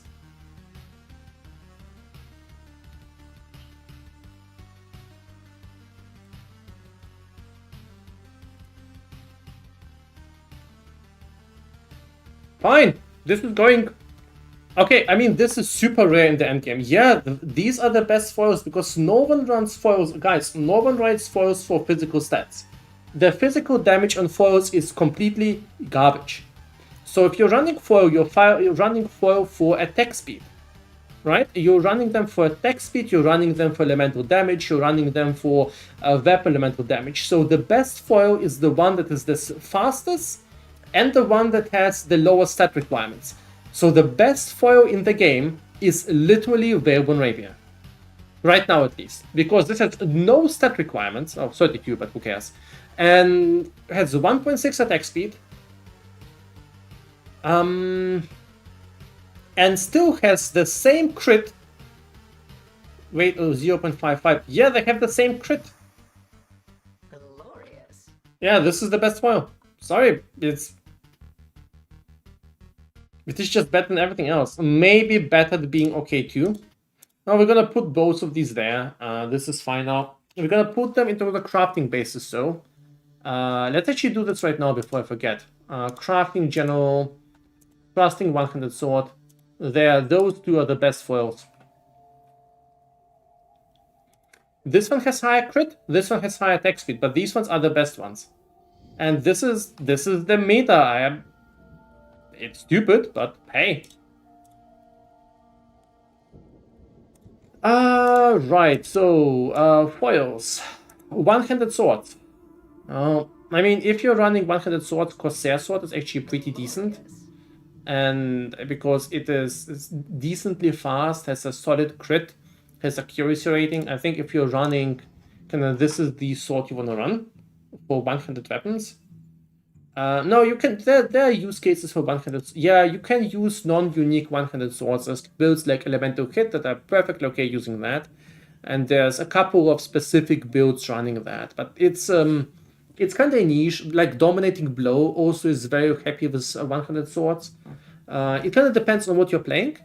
But if you kind of start looking, if you like look at the top tier builds, you will see, oh well, everyone is running Kinetic Fusillade and stuff like that. But there are builds that are actually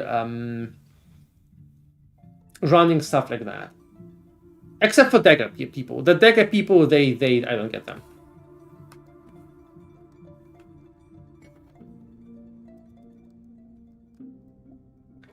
Alright, maces. Oh god. We actually got to the point where maces may be good because the holy skills they're adding are actually looking alright-ish. I think Holy Strike is one of the mace skills, right? Holy Strike. I think, yeah, Holy Strike is a mace skill, right? You can't use it with the sword, I think. PoE mace. PoE 328 gems. I need to find the post.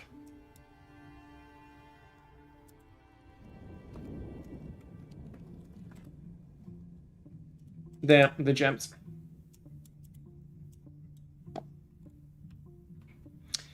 Alright, so Divine Blast, Holy Hammers, Mace, Scepter, or Staff. This is how you buff. This is how you buff staffs and maces. You make them only work with specific new skills, right? Holy Strike also, Mace or Staff. This is why these will actually have some appearance in the new meta, because you can actually need to use them. Static Strike uses anything. That is nice.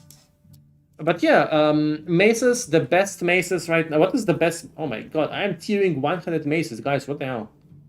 This is... I did not expect this 2026. Maces have been so bad for so long.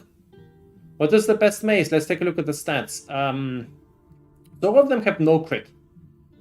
And Nightmare Mace is a bit faster than the others, and Legion Hammer is also faster than others. So I think it's either Nightmare or Legion. And Nightmare Mace has a tiny bit more DPS, but not really more. What is the better stat? Reduce enemy stun threshold. Both have reduced enemy stun threshold. Wonderful. Behemoth Mace has a bit more attack speed, but also less implicit attack speed.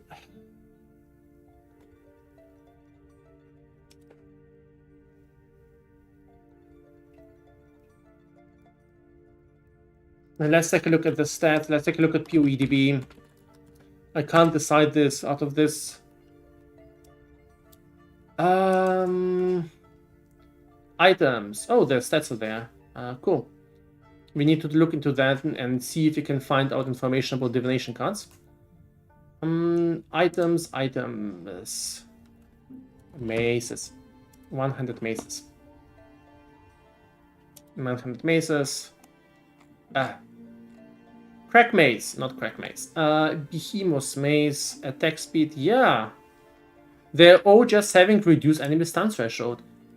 This one has top damage of 81, and this one has they're so similar. Look at them. There's just no real difference between those.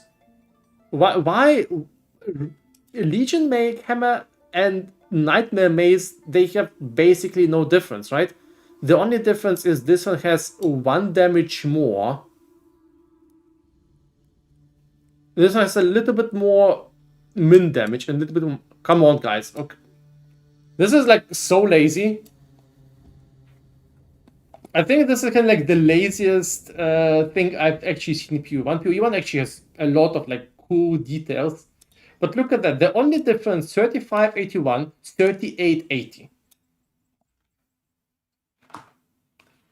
They should have, I think long term, I think GEG will give them different implicits. It would be nice if they would have some implicits differences. I mean, they've done it for other base types. They just forgot maces exist, I think.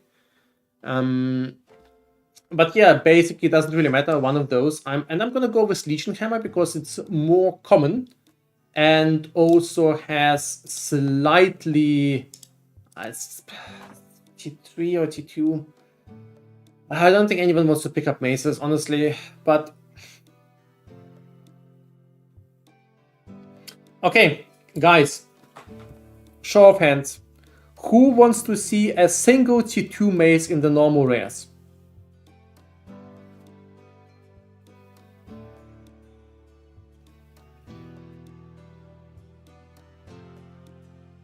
I saw one person.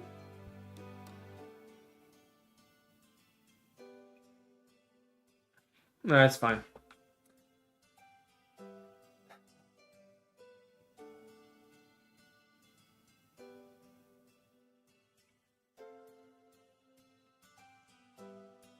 I think we're gonna go with staves and two-handed maces. I think you can make an argument for two-handed maces, but not one-handed. Not one-handed.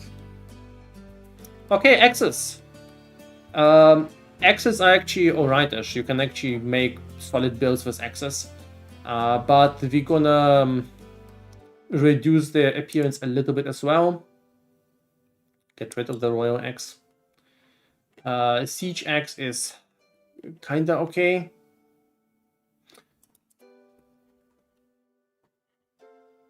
We have options to remove maces. No. On filter plate you can do anything. You can adjust tier lists, you can do complex operations, but removing maces, this is not possible, guys. Alright, staves. I think Azomite stave remains to be the best one. And it's gonna probably get the same treatment. We're gonna move this one up to T2 for once. I just don't see... No, it can't. We can't do that. You know what? Even this one, I think we're gonna stick to this way. I think it just is very, very hard to justify moving this to T2.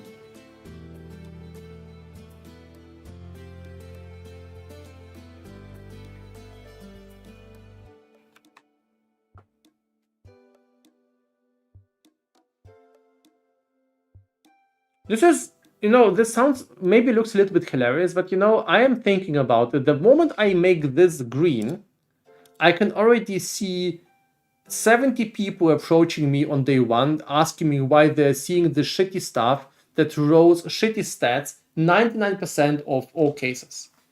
Not doing that results in another set of 70 people approaching me, telling me that there's no staves and staves are super expensive. And this is kind of the issue there. But I think the practical implication is this is a league where they introduce several staff attacks.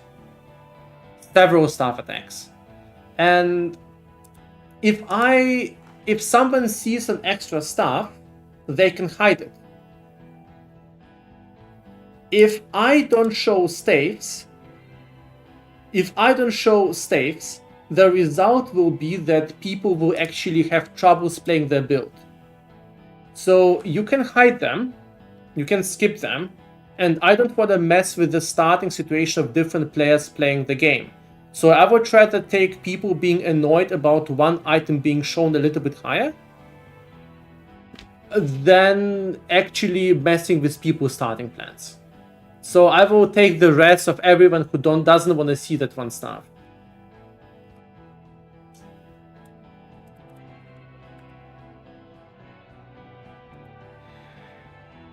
Two-handed sword. Yeah, I don't see them. I don't see this being used. I think this is the point. The Reaver sword is kind of like the best available sword, but I just don't see this being popular. With the Zenith thing being nerfed, I think this will stay the same. Nothing in the patch notes indicated that they will be popular. Two-handed axes. So what we're gonna do there is we're gonna move Val X1 here down and keep Despot in T1 so that things are a little bit more balanced. So you don't want to add too many big items to the higher tiers. Two-handed maces, same situation. We probably want to move Karui Chopper. Fine, let's get rid of that. Two-handed maces. We probably want to show a single higher two-handed mace. Simply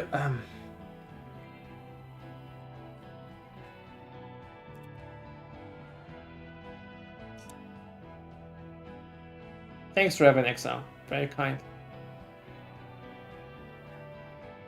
And if you're the podcast maker I'm thinking about, thank you for your videos. Thank you so much. But I may be confusing you with someone. I'm sorry. Not good with names.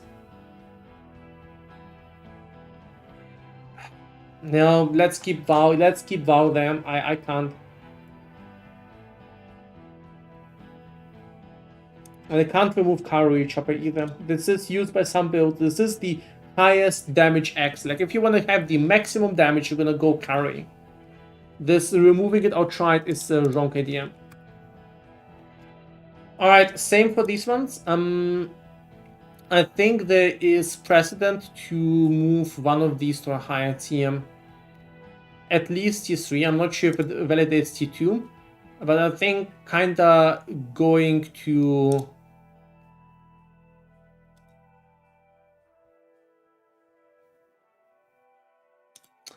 We're gonna move Pile Driver to tier, for one league, to tier 3. Sorry, tier 2. And these ones are gonna be down there.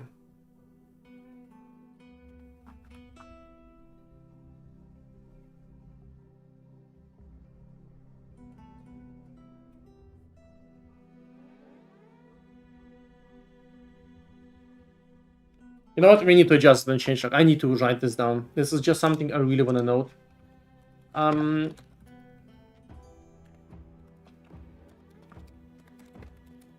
Move some two-handed maces, staves, and staves into higher tier to account for the new strike skills. If you are not interested in using or selling them, you may want to tear them down.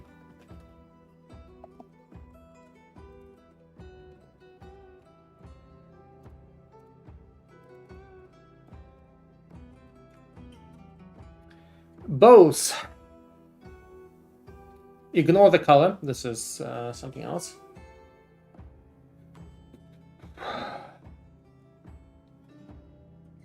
I don't think so. I don't think we need to keep quite as many bows. I think spine bow being there is probably correct. We can probably move a couple of bows down. I'm thinking moving Marrakesh once you're down and Citadel once you're down. Citadel is actually one of the better ones for bleed bows. And this may be used. Thicket is okay. Let's remove Bone Bow. I don't think Marrakesh is this popular. I think this could be, but this already T4, it's fine. Yeah, bow is very kind of unpopular, but spine bow is still the best with Imperial being second there. I'm just not sure if Citadel deserves being tier 3 or should be tier 4 instead. Kind of thinking keeping it there. But if you're gonna play Bleed Bow, and I think Bleed Bow is actually a solid build this league around. Reliquarian Bleed Bow actually looks really, really solid.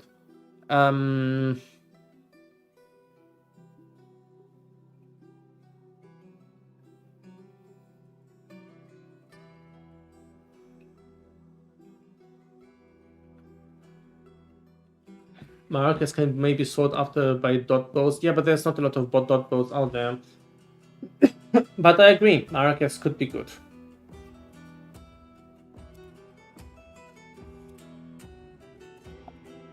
Maybe that. I think Marrakesh is still a good second choice for bleed bows instead of Citadel bow, and I think Marrakesh is more universal because Marrakesh will still be useful for like elemental and physical bows. How about that? I also think we can remove Harbinger. I feel like the age of Harbinger is... well, we can keep it in T4, it's alright. Have you considered adding keyboards 1 to 5? That's actually a good idea. Definitely should do that to make it easier.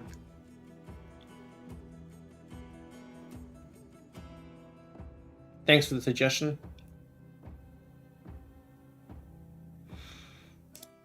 Let's take a look at the axes again. Karu, Chopper. Fine, let's go with C3 then. GGG removed Harbinger. But not the bow. Quivers should be fine. Quivers are, in my opinion, better to pick up than bows. They're slightly more rare. They have a roll with better stats. Wands, as usual, dominating the market. You know, there's this sort of meme where people just get like droplets, and the fat capitalistic aristocrat not doing any sort of social criticism there, just saying the meme. Wait, where is this one? Capita meme droplet. This thing, right?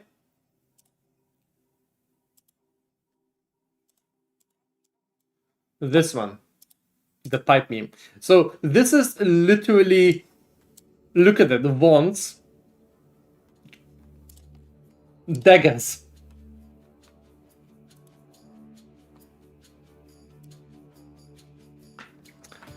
But I don't think this needs any changes, to be honest. I think this is fine. This was fine last time, the popularity is similar. Rune Daggers, people like the Golden Chris. After Chris Wilson released his 10-year expansion, it's very popular. But jokes aside, I think this is the best base. It's a 50% crit base, it has lower stat requirements than Platinum Chris. It is just the best thing out there. Platinum Chris is T2. No, Platinum Chris is worse than Golden Chris. Golden Chris is the best. And because Platinum Chris needs higher stat requirements, and it's not quite as popular as Wands. I think Golden should be the only one C2. It just is better. Copper is, by the way, also good. It's kind of like those are just the best ones out there.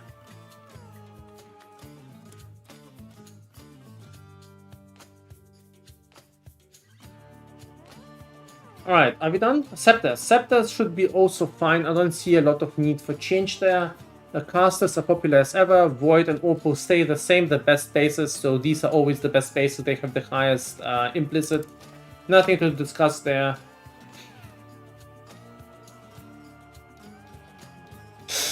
Oh no.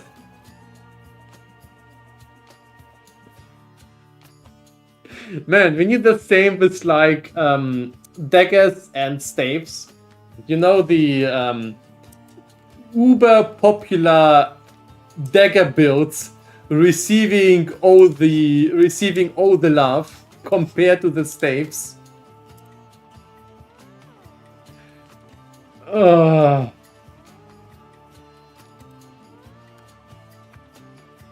Let's save that. There's just no good reason. No, these are not war staves. War staves are different. War staves get some uses. We are talking about caster staves. Not these. These are caster staves, guys. These are Alright, I think the actual tiering here is fine. Let's take a look at the crafting tiering. This is a bit different. Crafting tiering actually gets more representation in general, because these are kind of like high-level base that you want to craft up. And you see they are slightly differently tiered. Behemoths and Legion. 500 axes, war staves, reaver sword, 200 axes, this is fine. 200 maces is fine. Bows should be fine as well. Quivers, rune daggers, scepters. I think we can move this to T3. This is kind of niche. Eclipse, this is fine.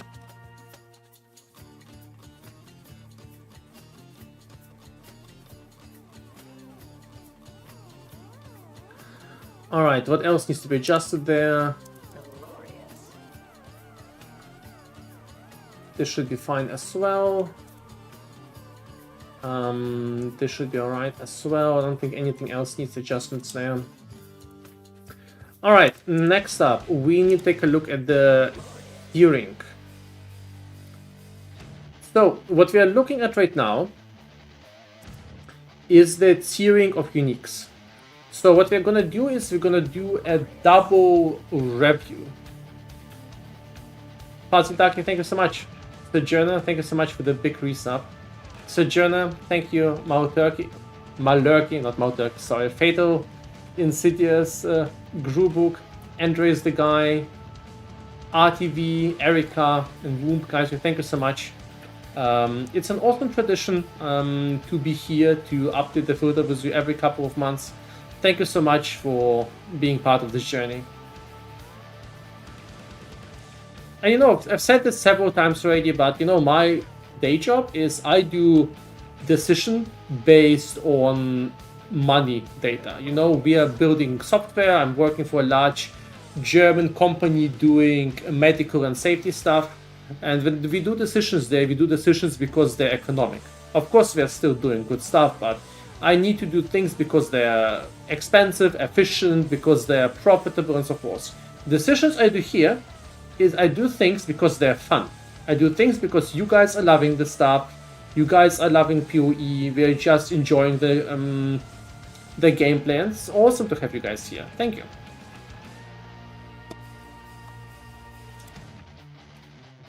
Alright, so what we're gonna do is first we're gonna take a look at the previously.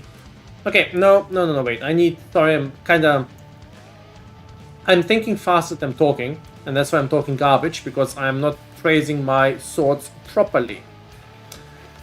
Hello, how German are you exactly on the scale from 0 to 100? So, I've been born in Latvia. My father is a mix of Polish and Russian. My mother is German. And I'm not going to talk about my grandparents, things are more complicated there. I've lived in Latvia for 6 years, lived in Ukraine for 10 years, lived in Russia for 1 year, lived in Ireland for 1 year, lived in Germany for 20 years. A bit of a mix there overall. I'm 36 right now. I have no idea how German I am. I love Germany, it's a cool country, so. It has a lot of its issues, but complaining about issues is probably the most German thing ever, so you know, it's fine. So I feel European. That's the only thing I can tell you.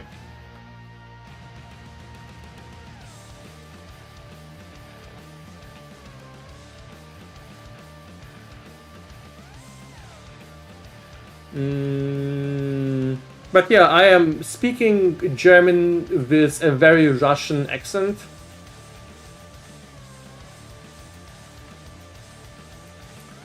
Alright, so early league tiering. Let me explain you what early league tiering is, because this is actually a little bit tricky to explain.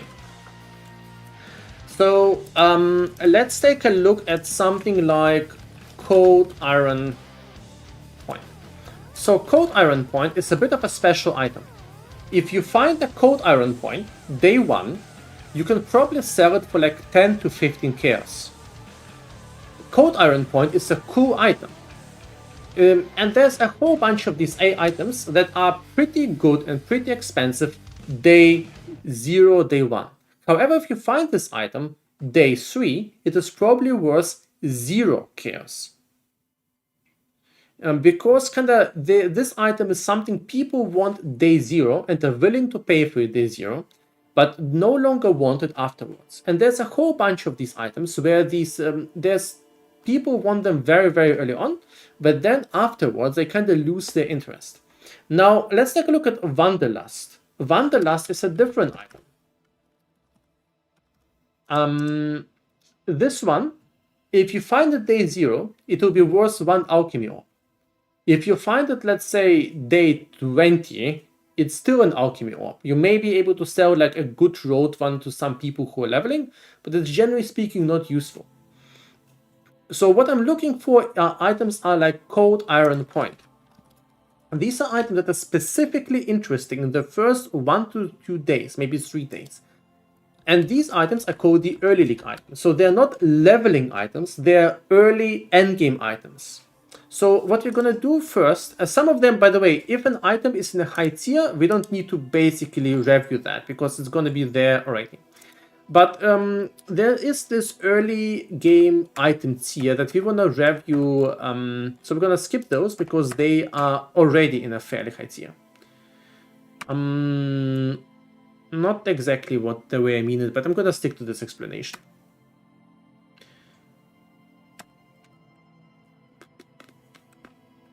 Heat Shiver is T2 at the start. It's also early game, but it's going to be A tier because it's just a good item anyway. Then we have Fractal Swords that is going to be there. We have 7 League Step.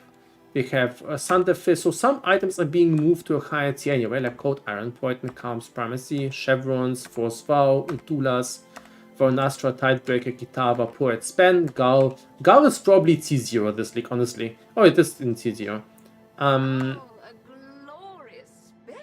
Los Stratos, thank you so much for the large sub giveaway. And guys, thank you all.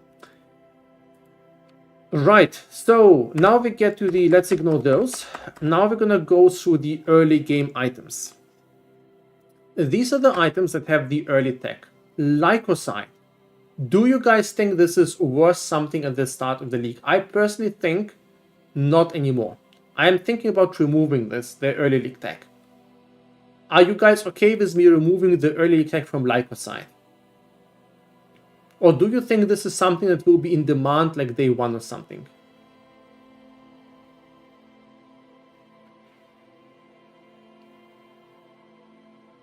Okay, do you think this is worth something day 1?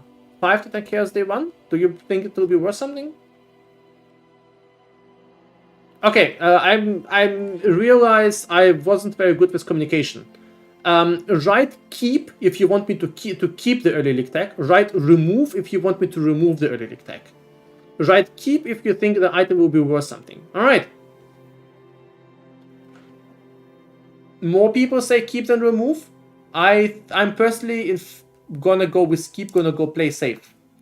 Alright. Next, let's do a palette cleanser. This is the line. Below the line, we're talking about March of the Legion. I think March of the Legion is something to keep.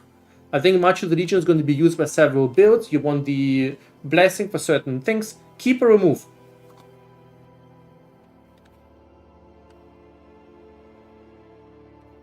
Cool. This one is a bit annoying, but Calm Sign... I think Calm Sign, we're not exactly in a very endurance charge league. Let's remove it. Plus, there's a lot of similar rings, so remove, right? Remove or keep a Calm Sign. Okay, remove. Vanguard Belt, this one definitely. Perseverance and Bloody Vengeance is probably something pretty decent at the start. Those are probably going to be expensive at the very least. I'm thinking even putting into multi-base because Bloody Vengeance. Where does it even drop? QE Bloody Vengeance. I think it was the mercenary item and then became a global item. Unique drop can be dropped anywhere. All right. Yeah. Okay. Yeah, it was a mercenary. Now it's a global item. Bloody Vengeance is very good dust value. Perseverance can be removed. Okay, I don't think we can remove this item. So what I want to do is I want to slap prevent. So we're going to remove early leak, but we're going to add prevent hiding to prevent this to go into the hideable tier. This kind of ensures that this is shown. It should be fine. Okay, Beacon of Madness. That one is weird. I think this is not exactly an early leak item, but I think this should also not be hidden. So we're gonna go with this approach right now. It's a bit of a special case. There are some funny reliquary strats you can do right now, but yeah, it's an interesting item. Also, there's several variations. Daresos Defiance. I think people actually wanna use that in kind of like day one. Keep or remove.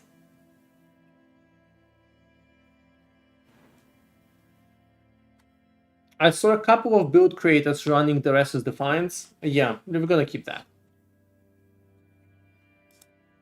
Doatrius. Doatrius is a bit in a weird spot. I think with all of the wonders, they will actually really want to use Doatrius because you get a lot of spell damage for your conversion. But I am not certain if this is interesting enough. Keep? Alright, keep. Fine, keep. Doatrius. Faith Breakers. I love face breakers. I mean, no one really uses that, but it's kind of hilarious. Maybe we should remove, but instead add the non-hide flag so that people can find that. Yeah, let's do that. And in the early league, I'm just gonna put it into T3 explicitly. So I have two ways of handling items. I can either give them behaviors like early league behavior, or I can pin them to one or different tiers. So I'm gonna a face breaker is gonna live in the tier 3 tier, not in the high tier at the start of the league, okay? Goatworm. Keep or remove. Early league magic finding.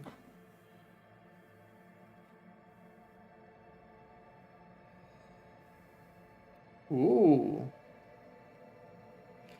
Alright, so same story, removing, but keeping it in, preventing it from being hidden, because I do think this is something you want to highlight early on. And you can dust it very well, that's also true. By the way, I haven't quite finished my dust rework. There are dust rules in Filterblade, but I recommend you to use the dust modules, and next week I'm preparing something special for dust. Honor Home. I think remove. Last week it was very interesting because of Lycia interactions for Heralds, but I don't think I think Elementalist has been nerfed significantly, so keep or remove.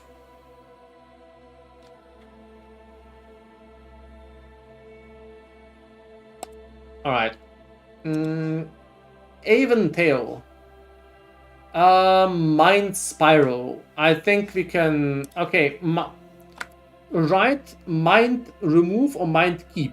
I think this league, no use case for that. Good for Manaman. Keep mind keep, mind remove. Keep mind stack. There's a lot of people who want to keep it. Alright, let's keep it in the early league. Queen of the Forest. I think Queen is fine in this start of the early league. You maybe want to sell ones with good stats.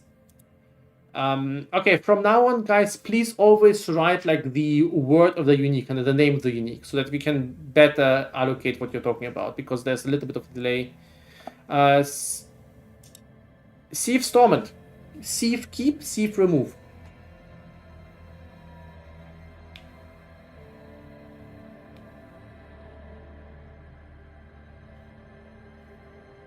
I am in favor of keeping Thief, personally. Okay, too many people want that. Honor comets used by CVS, always corrupt, looking for extra levels. I see that, but CVS got nerfed significantly. You will still see enough of them. Rise of the Phoenix. Keep or remove? I am personally more in favor of removing. Even the Righteous Fire people have options nowadays. But yeah, if people ask for keep, let's keep it then. That's fine. There's a lot of people still playing Righteous Fire. There's like 5% starting rep. The Pox Scout is playing with, right?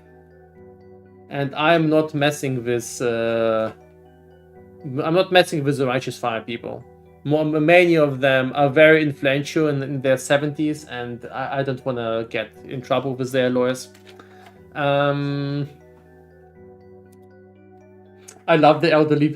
I love the meme that all the Righteous Fire people are elderly. When I'm gonna be 70, I'm gonna play Righteous Fire as well. Sufferer's Frame. Keep or remove. If you're wondering what Sufferer is about, Sufferer is great for early league bossing. It's a great source of spell damage block.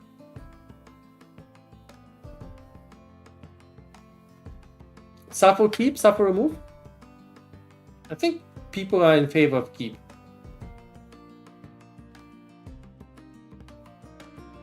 But maybe too niche, you're right.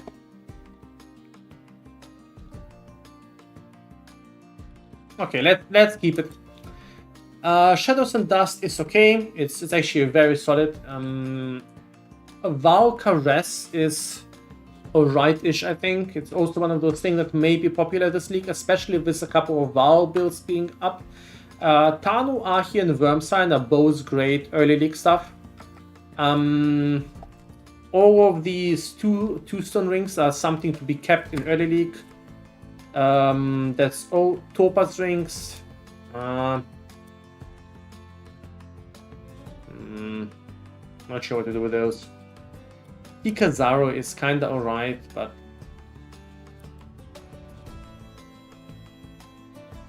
yeah, that's fine. Thrill Steel, keep or remove. Thrill Steel is a weird one. It's kind of like more leveling, but then again, you don't pay to find that. I don't think you would be explicitly shopping for that, but yeah, tell me what you think.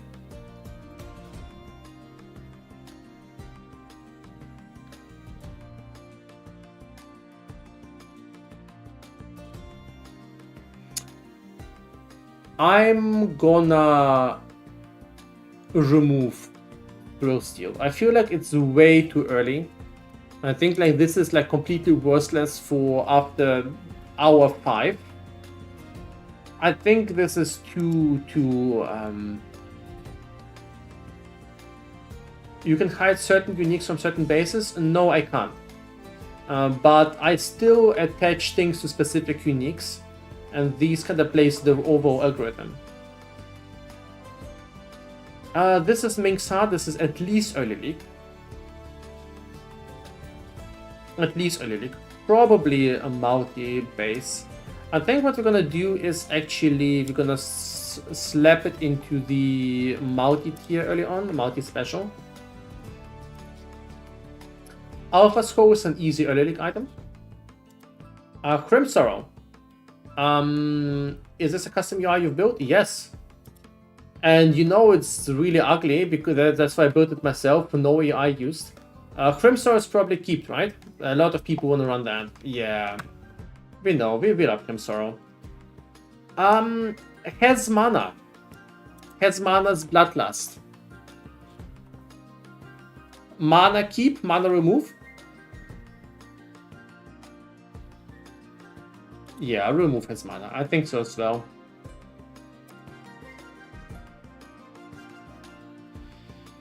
I think they're better starting access at this point. Bitter Dream is actually pretty cool at the start, I think. Singularity is also pretty nice. Jack the X is kind of expensive at times early on. Honestly, it's also a good X just for strike skills and stuff. Yeah, I think it's good. Let's keep it. It's like one of those niche items. Obliteration is not on this base. Ignore it. Apex, keep or remove. Also, don't worry, we're nearly done. I think I'm gonna remove that.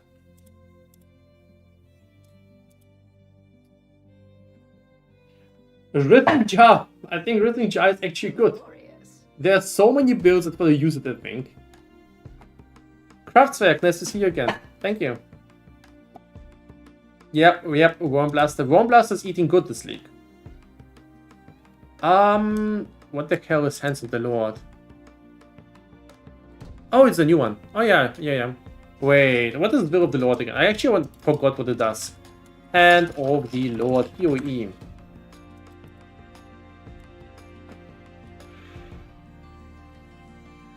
Throws a trap that creates a rip summoning giant hand that deals physical spell damage around it. Okay. Socketed hex. Inflict socketed hexes on enemies that trigger your traps. But it doesn't bypass the limit, right?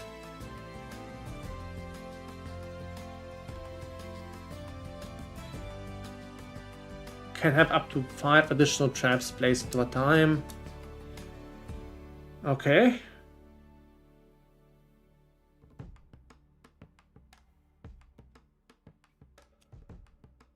Interesting. The skill deals 20% more damage with hits and elements per curse on target. Interesting. Did anyone use that? Junk did I build with that? Oh, interesting. Okay, doesn't really matter. It's not about that. That is like a boss drop. It's more about Embaumer and Argo Mortis. Embaumer and Argo Mortis. Keep or remove?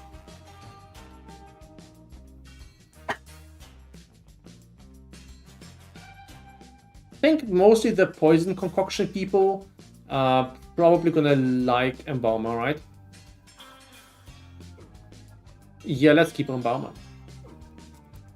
Impulse is a keep. Darkrai Vectors. I think Darkrai remove.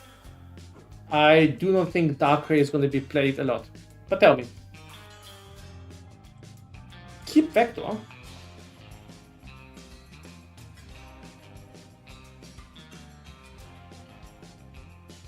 Keep Vector out of Mage Fist. I don't think... Well, it is a nice Flicker Strike pair of boots. Glorious spectacle.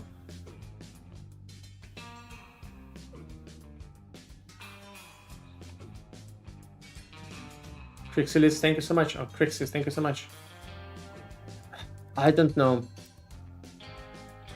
I'm gonna remove it. I think it's so we're gonna put it into T3, so not hiding that, right? Actually there's a boss unique. No, I'm not gonna do anything there. I'm gonna remove it. It's gonna be in the boss drop, I think. I don't think it has enough popularity. Abyssus is definitely a keep. A Cloak of Flame is, I think it's not even keep, I think it's better than that. It's probably T2 at the start. I'm gonna allow it to go here as well.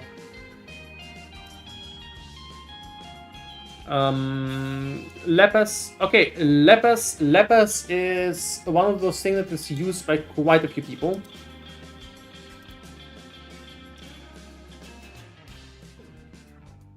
Yeah, keep Lep, I see that. Okay, keep Lep or remove Lep? Well, we can only do like overall. I can't do like day 1 and then day 2. Like day 3 or day 4 is the update, so it's going to be for both days. Keep Leper, okay. Lightning Coil. I think Lightning Coil is staying. Easy stay. Windscream is always good. Yeah, I don't mind. It's kind of rare. only from bosses, that is okay as well. Carcass is fine. Ancient Skull is okay. It's used by a couple of builds. Chemophila is fine. Now and Void is okay, but I don't think people will actually go out and search for that early on. But it has life on it, it has Shanks, it has Rampage. I think this is fine. Jing Juju is always in demand. Remove Now and Void? Okay, Now and Void, keep or remove. Tell me. Gonna hydrate meanwhile. ETA probably between 1 and 2 hours.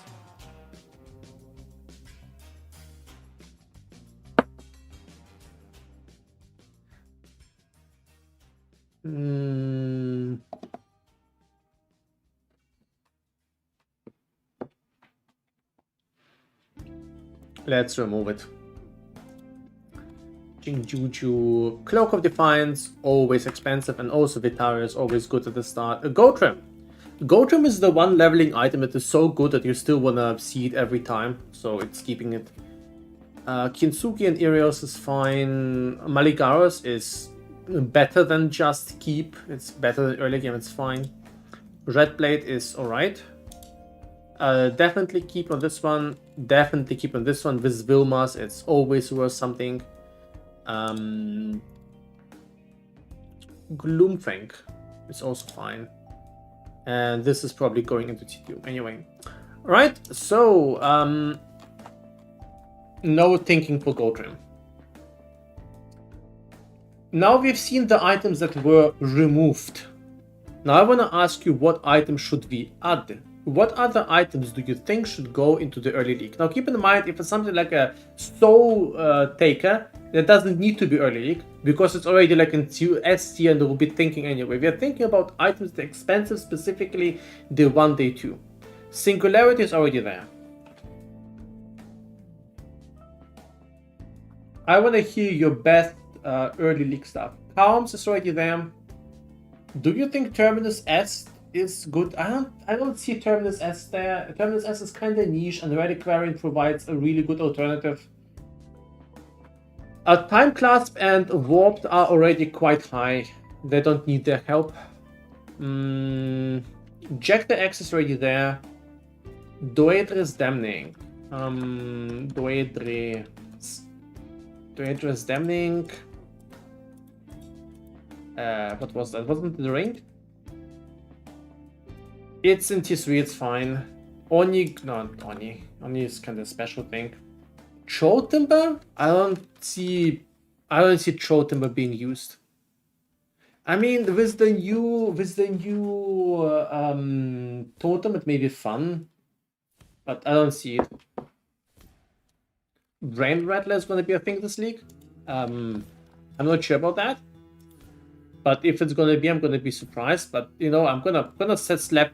We're gonna prevent it from being hideable. So that's fine. So we can do that at least. Not Restless Ward. Restless Ward is hideable. Not anyone gonna be using that, I think. Fury Wolf. Fury, I can see Fury being popular. But it's already fairly high up. A Monastery Bell? Nah. Very niche. I mean, I may be using Monastery Bell myself. I'm running Shield of Light, start of league. And I mean, we can slap early league on that, that's fine.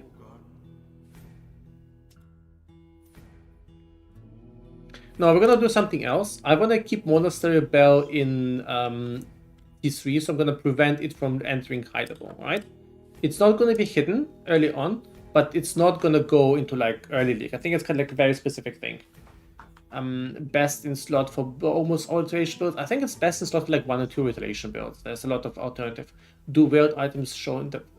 Yeah, they already did.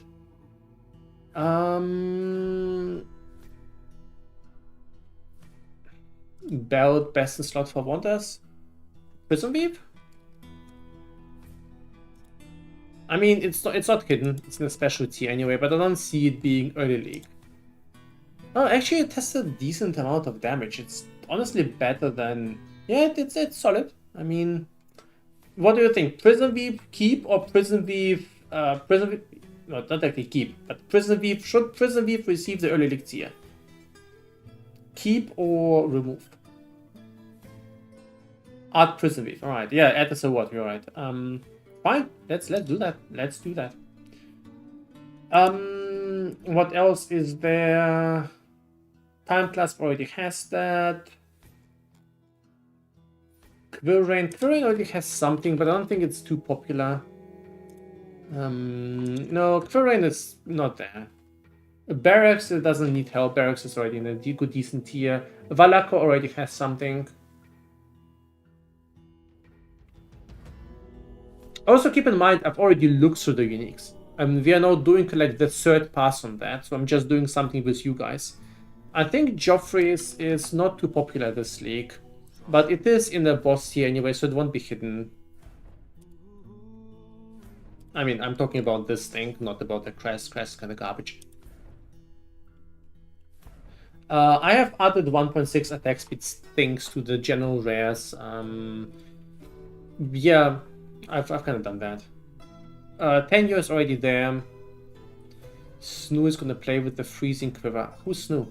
Sorry, I just don't know. Maybe I missed. Is it a new name? Sorry. Ajuana's Bite? I don't see this having a lot of popularity. Oh, yeah, I know. Okay, that's fine.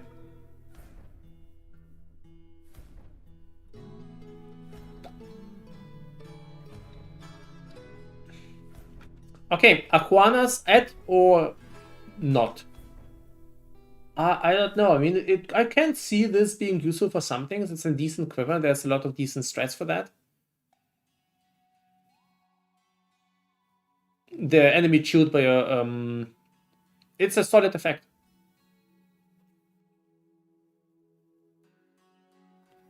Well, it seems fine for me, actually.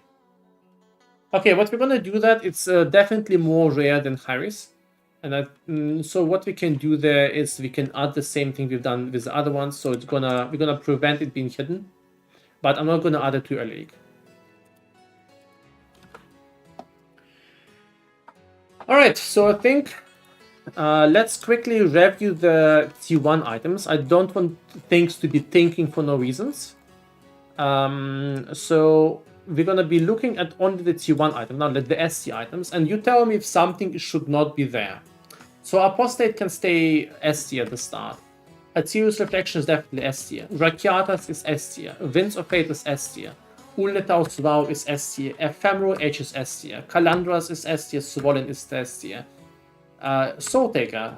Eyes of the Great Wolf is a bit of a special thing and kind of like garbage half of the time, but half of the time can be super expensive, so it's gonna stay S tier. I feel like it's every time I find it, I'm very excited.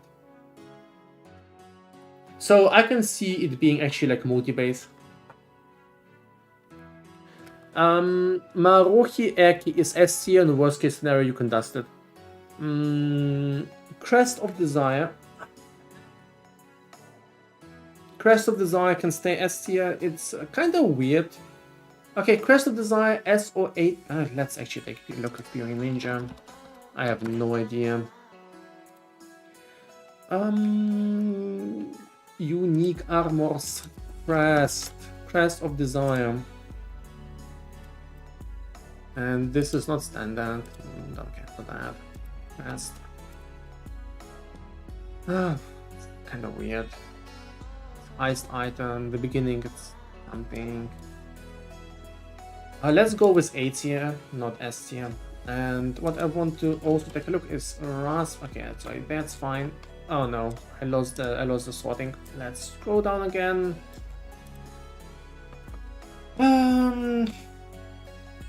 Anamamos, Mana Storm. I don't see Mana Storm being S tier. Wait, it was the last week? It wasn't the last week only, right? Oh, it was the last week. Yeah, you're right, sorry. You are right, I've been only looking the last week. My bad. Oh, it is fairly expensive at the start, but I'm not sure if it validates S tier anyway. Mana Storm is probably A tier. It's kind of very niche, but there's some... Wow, it is an Uber drop. It's super rare. Not Uber, but this sort of penultimate boss, whatever this thing is called. I'm gonna allow it to switch between both tiers. It's just something that's kind of very hard to tell. Are you taking into account the new Val Orb? No, because we don't know how rare it is. And we don't know the outcomes. Maybe it destroys items. We don't know how the weightings are. So it's really hard to take it into account right now. Original Sin, Benos is S tier, Grace of the Goddess, and Void Battery is S tier, Paradoxica is S tier, Gal is S tier for sure, Wine of the Prophet, Death's Door, Ralakash, Garb, and freaking Cloak. Cloak is weird. I'm gonna allow A tier as well. Dying Sun, Coruscating doesn't drop, so it's only Dying Sun. Lost Unity is S tier. Enmity Embrace is probably A tier, but can be S tier as well. That is fine. Let's take a look at the A tier as well. Will of Ulnetol, Voices, Will of Tool, Will of Ash, Whispers of Infinity could be S tier. I'm gonna allow it. I don't know. I'm gonna go with S tier again. A tier for now. It's don't wanna make this thing for no reason. Tech Rod's also kind of hard to tell. Venaris Astrolabe is so... yeah, it's kind of like super multi-base. It's gonna be A tier for now. Soft, Sundered, Ulamans. This is probably worse now, but it's fine. So, okay. Many of these are kind of very role dependent. It's hard to tell how they evolve. I just want to prevent them from thinking for no reason. But other than that, they're fine. It's mostly like boss tier items. Let's quickly do a quick sweep. Press Doom.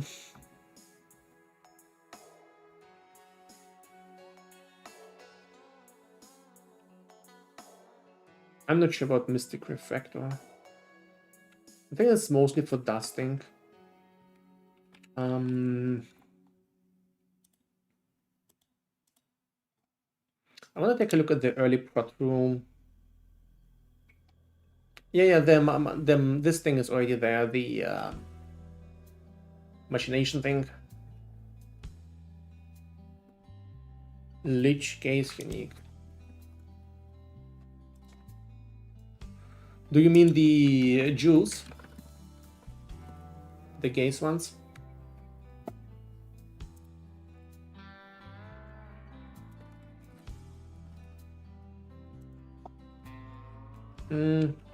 They're at least A tier and one of them is S tier. That should be fine. I wanna take a look at the early prot rules a little bit. But to be fair, they should be fine anyway. Okay, let's restart that. No, I forgot to run with this hotkey. It's fine, the warning. Grüße zurück aus Lübeck. Right.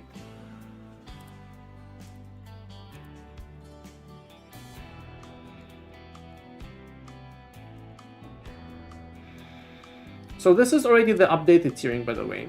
We can take a look at the differences. So these are some of the differences we've made based on the discussion we had right now.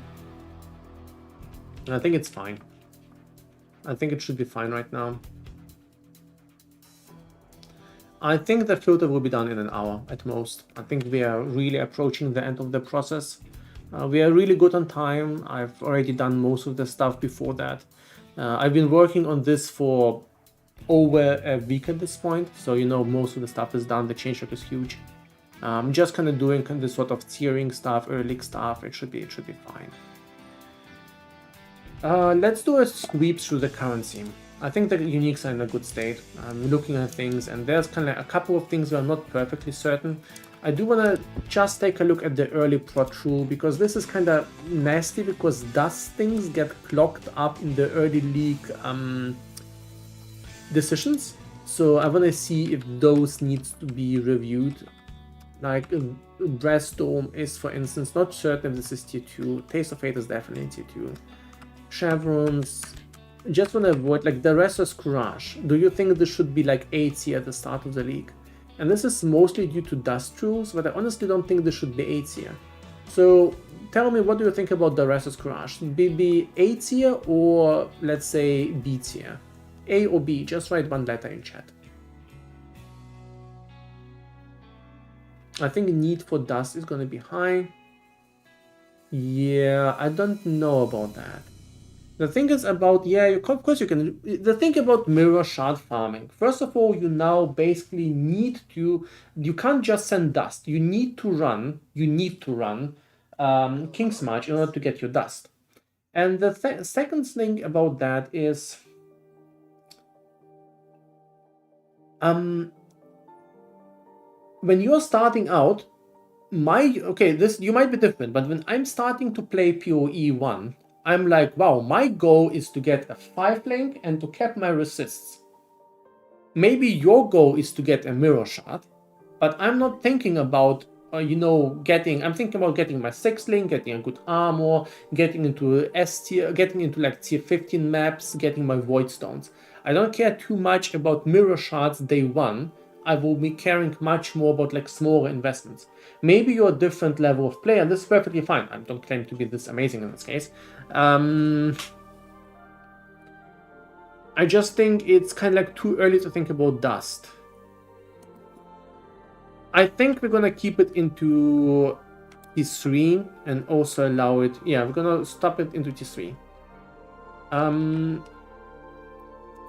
Alright, Legacy of Furies. Okay, at the start it's Sign, Skyforce Devourer.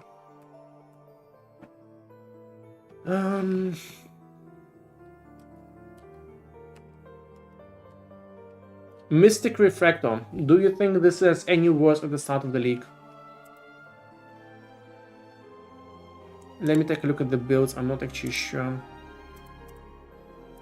I want to see how it performed over the course of the league. Mystic Refractor. Oh, that's wrong. My bad. Unique weapons. Mystic Refractor. This has been pretty expensive at the start.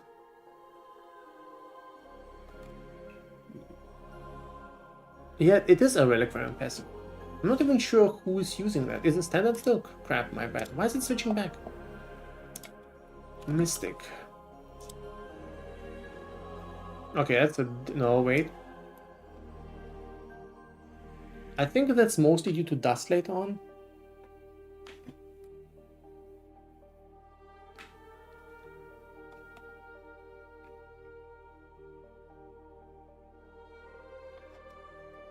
Yeah, I don't see this being T2 at the start. Let's take it to T3 and allow it to move into other tiers, but I think it's not expensive. Poet Span is alright, this is okay. Cold Iron Point can stick to T2. Cold Cosprays is rare enough to be cool. I don't think it's very expensive early on, so I'm gonna allow it to move T3 as well, but I don't think... Okay, I think Cosprays needs to go T3 with allowing to go T2, but it's not expensive. It also is good for dusting. Calm Supremacy, always expensive at the start. Actum is good, this stuff, this Vigilnaire stuff. Okay, we are fine, we are good to go. This is good, this is looking good. Alright, currency. Currency is the next part we need to review. So what we probably don't care about is the S tier stuff. We want to find that, but we can kind of figure out where they should go. Divine Teardrop or the Exalted Orbs, they are kind of going back to their typical spots. Something I basically established is kind of like the start of league tiering. So at the start of the league, they go back to their normal tiers. And then as the economy evolves, they kind of become... the way I want to describe it is like magnetic. So at the start of the league, at the very start, they're kind of very attached to the specific tiers. And as the economy evolves, I kind of reduce the weight how they are attached to the tiers, and they go back to the economy-based tiering, because you just can't trust the economy-based tiering kind of like in the first day. This is how I do this whole tiering. True Edge, thank you so much. And guys, in general, True Edge, Billig, Aveka, Moon Decay, thank you for being here again. Castle Blade, guys, thank you all for being here. J-Road, thank you as well. SKQ, Theagore, Cat Dams, Lost Raiders, Qualsbales, I'm reading every name wrong, I think. Gorilla, Fuzzy, Sigourney. Sorry for reading all the names wrong. Thank you for being here, guys. Thank you. You're awesome. Thanks. Exceptional echoes. All right. So we have the chisels. So all of the chisels go into the A tier right now. It's not. It's 8. It's called divine my end, but it's A tier. It's not divine. Divine is T1. They're at least A tier. Some of them may even be S tier. I think they're A tier depending on how things will turn out. Dominance is very cheap at the start. Life Force, Fracturing Shard, Sacred Orb, Veiled Chaos. Veiled Chaos Orb could even be S tier. Tailoring Orb. Tailoring and Tempering is always a little bit cheaper at the start, but goes into S tier later on. Exceptionals, Conflict, Orb of Intention, the Tainted Orbs, Remembrance, Elder. Tainted Fusing is A tier, but may go to S tier this league. I'm just cautious about that. Redeemer is always a bit cheaper at the start for some reason, but then goes to S tier half the time. Eldritch Chaos, Eldritch Exalted, Grant Eldritch. In general, A tier is just full of stuff. Okay, I want to review tier Annulment and Chaos tier. This is very interesting now. Exalted Orb, by the way, goes for the first time into the Annulment tier. It's much more common this time around. So you see a lot more Exalted Orbs. So Exalted Orbs, you can't guys, you can't complain. I mean, you can, but you can't tell anymore, oh, I found 10 Exaltives and 0 Divines. So this time you'll find like 100 Exaltives and 0 Divine. So Exalted Orbs are just pretty common now. Painted Mythic Orb, Ancient Orb. I have no idea how common Ancient Orbs are. I expect them to be probably be A tier, but we'll have to find this out. Boreal Medallions. Glassblowers are always Chaos tier at the start. Blessed Orbs are probably more expensive now. Tainted, Eldritch Staff, One Regal Orbs. Tainted Chromatics. Instilling Orbs are at the start, always a little bit more expensive. How expensive are Fracturing Orbs? Fracturing Orbs are going into S tier for the start. I think I'm fine with it. I think this is solid tiering. Yeah, divination cards are fine. I reviewed them before. Also, divination cards are always such a fuzzy thing. Guys, I will promise you, my divination card tiering at the start of the league is gonna suck. This is just because so many things got changed. Their locations, their accessibility, stuff like that. It's just really hard to predict until the economy is good. So don't expect the divination card tiering to be great at the start of the league. I'm going to fix it as soon as the data is a little bit better, all right? This is just with so many things going on at the same time, it's going to be hard to get it right. Do you have filter for specific classes? You should watch my YouTube. You can go on Filter Blade. Oh, you know, when it's up again, and you can, once it's up again, you have this really cool button here, auto adjust for build, and then you can select what kind of build you're going to play, what kind of bases you want, and yeah, you will, once you click apply, it will be adjusted for your league start preferences. Guys, I need a very short break. I need to hydrate myself. I'll be back in a minute. Sorry.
Hey guys, I'm back.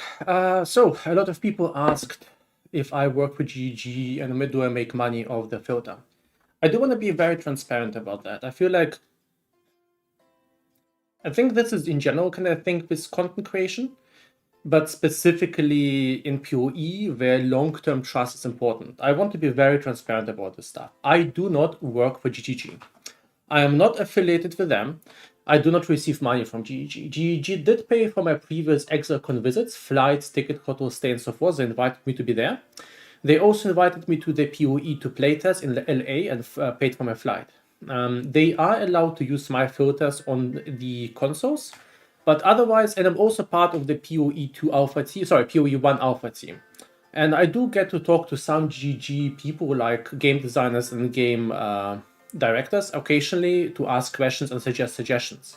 They've also implemented some. I'm not saying just I suggested, but I did talk to them at times. But I am not paid by them, I'm not on their payroll. Do I make money from filters? The short answer is yes, some.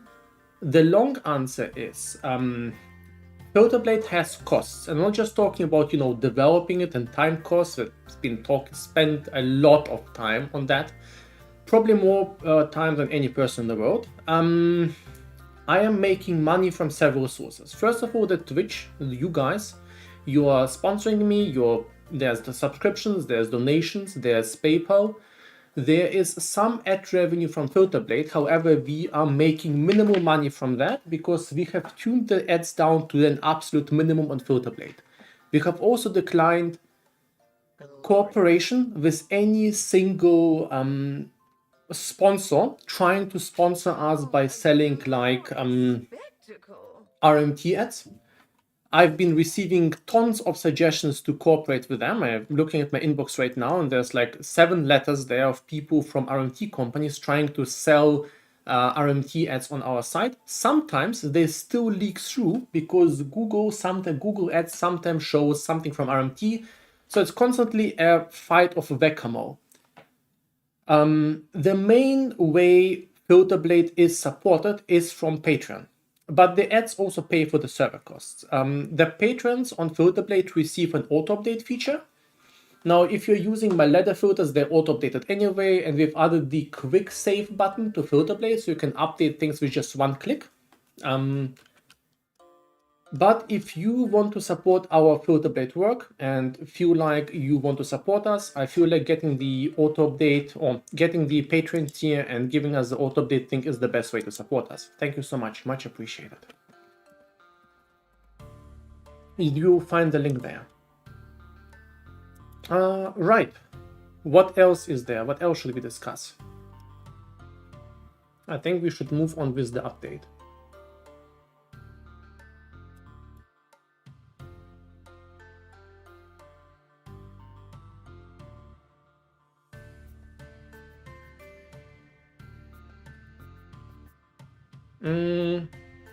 I'm sorry. So I have a bit of a headache, not feeling so well. I'll be right back. I'm gonna take a headache pill. I'll be right back.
Okay, I'm back. Right, let's move on.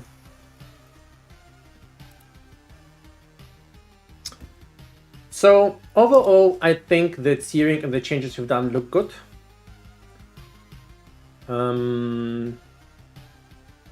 So let's apply the changes to the filter.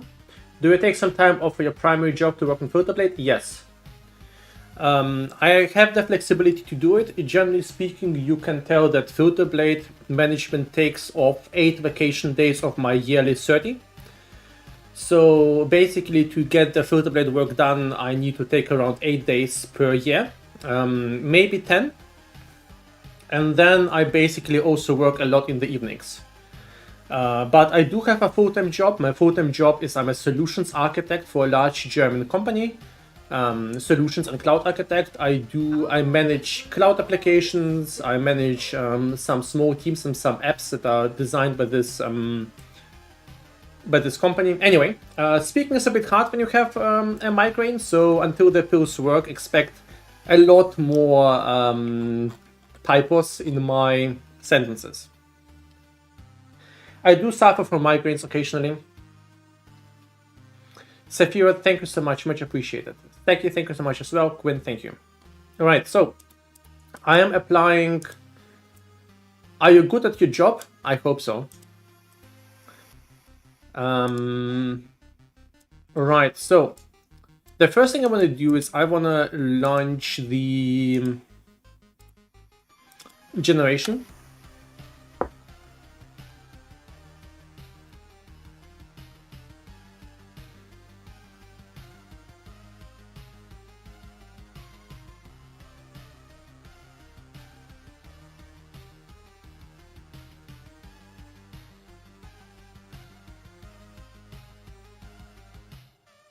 All of the new currency is already here, don't worry about that. So, the filter blade update, let's push the filters out. They should be fine already. So these are the tiering adjustments. And... oh, we're already on master? Fine. Let's generate again.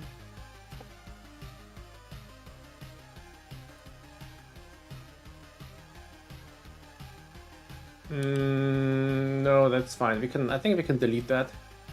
Wait, is it just this stuff? Yeah. Yeah, the branch has been deleted. Delete 328.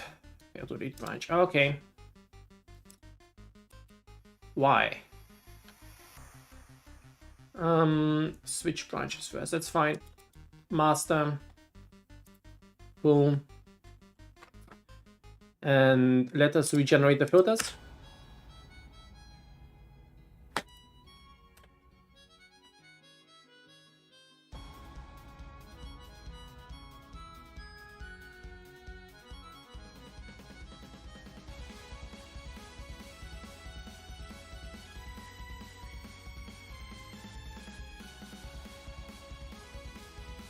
Oh yeah, Mega Monk music. Alright, that is looking good. So let us push those. These are the new hearing adjustments. And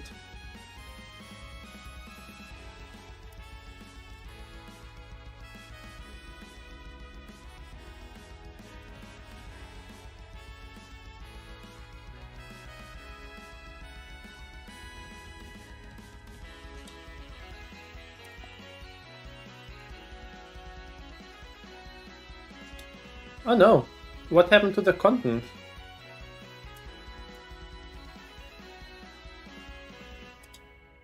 Oh, it's still patching, never mind. I want to check if the filter works on the alpha. Just do a very quick check.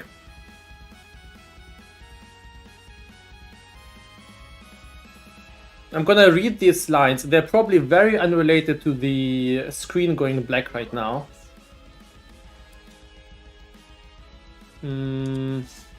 Alpha content is under NDA and should not be discussed with players outside of the alpha. Discussion can lead to your permanent closure of your PoE accounts.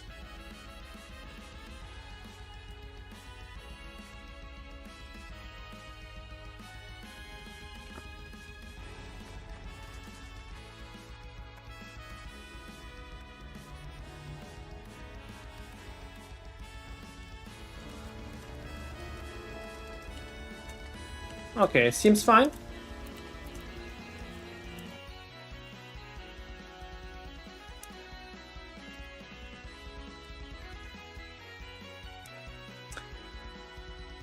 Alright, precursor changes.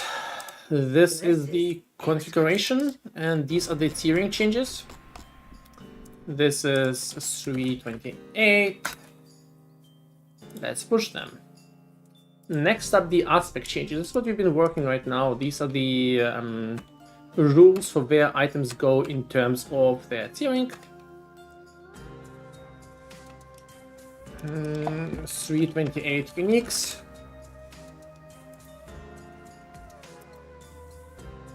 Filter polish Z, NeverSink filter. What else? So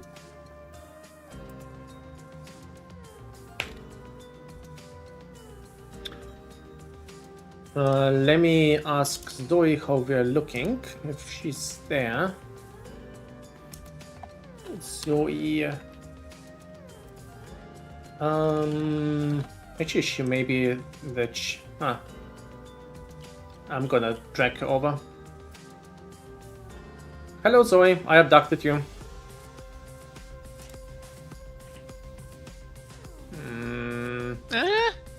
Hello, Zoe. Okay, how are we looking on the footer blade front? I think we're mostly good on.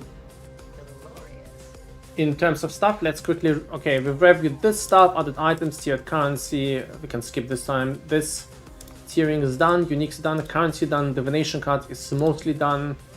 I may scan this quickly. Never mind. That is also done. Very important. We validated that, and this. So only this thing is missing. So yeah, Zoe, can you check the current tiering, see if any issues are there? Otherwise, I think we are probably slowly good to go. And while you're checking that, we're gonna quickly check the divination card tiering again.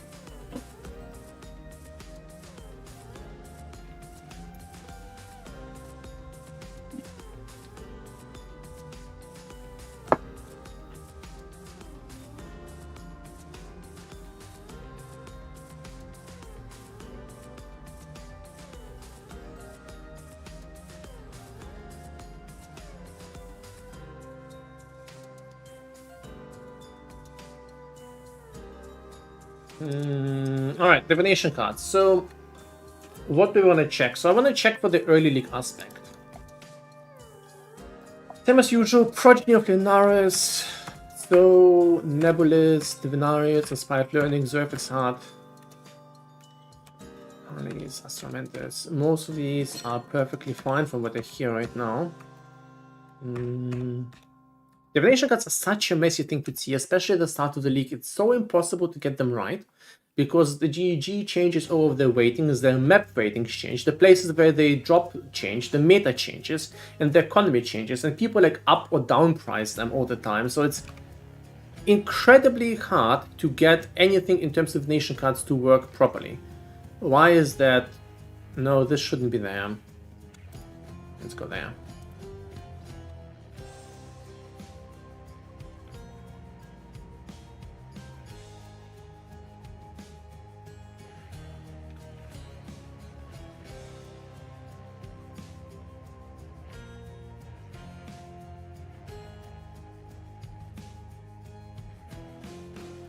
The Void Forge still has div cards dropping?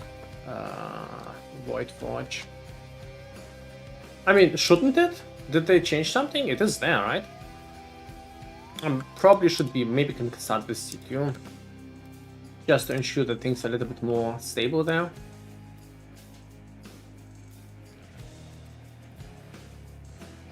Oh, we can, by the way, we can take a look at the, speaking of data mining, we can take a look how PoEDB is doing in terms of new divination cards. Maybe we can actually tier them properly. Do we have the divination cards here? What is that? We know most of these. But what is the Coin of Desecration doing? By the way, that's kind of very useful that we have this data mined. Knowledge. They remove. I think they remove specific things so that they will not get spoiled. Desecrate. Oh, kind of desecration. Yeah, you see, unrevealed. This stuff is missing. Yep. So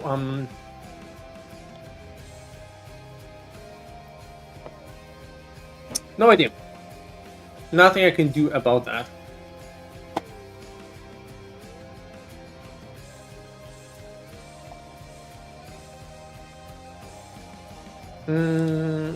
Okay, let's take a look at the Think Divination card. I just want to prevent something being really good being hidden.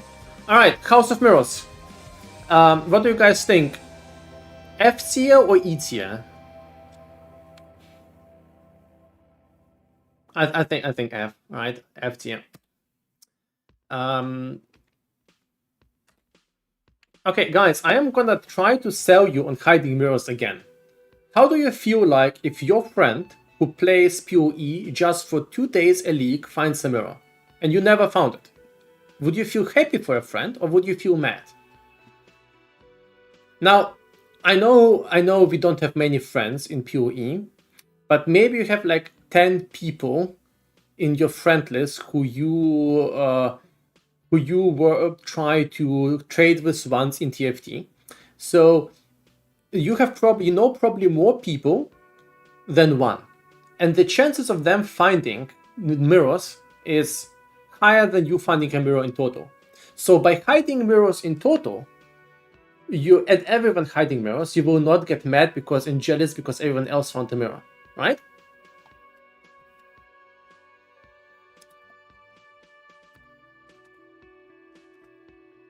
It's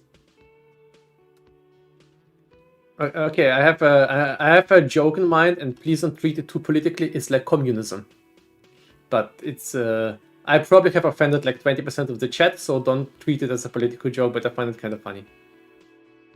No one gets a mirror, so everyone's happy.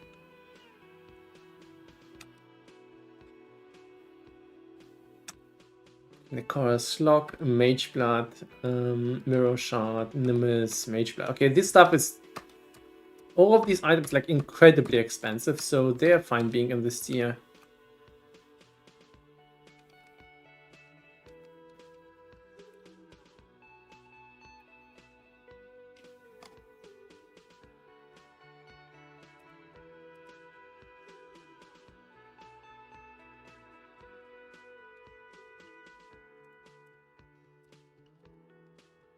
Yeah, it's fine. Things are fine.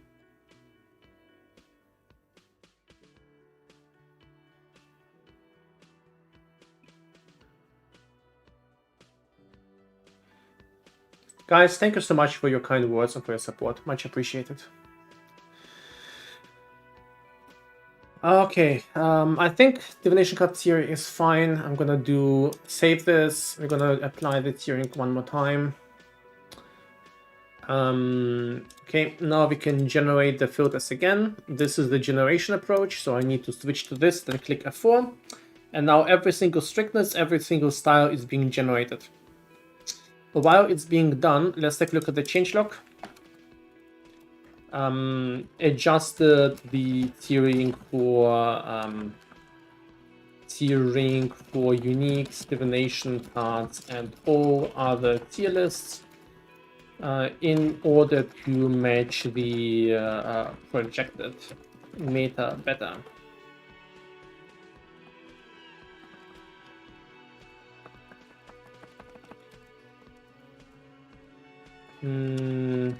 Adjusted crafting and rare items to match the projected meta better. Yep, it's this Coliseum music. This Coliseum is one of my absolute favorite games. You know, I love PoE. I play PoE since many years. You might tell that I spent a little bit of time in PoE.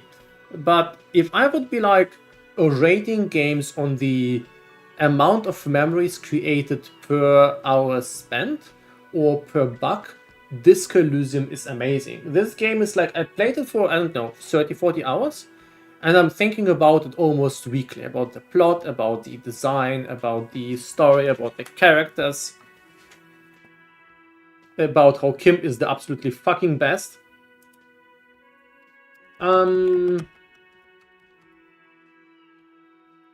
Right.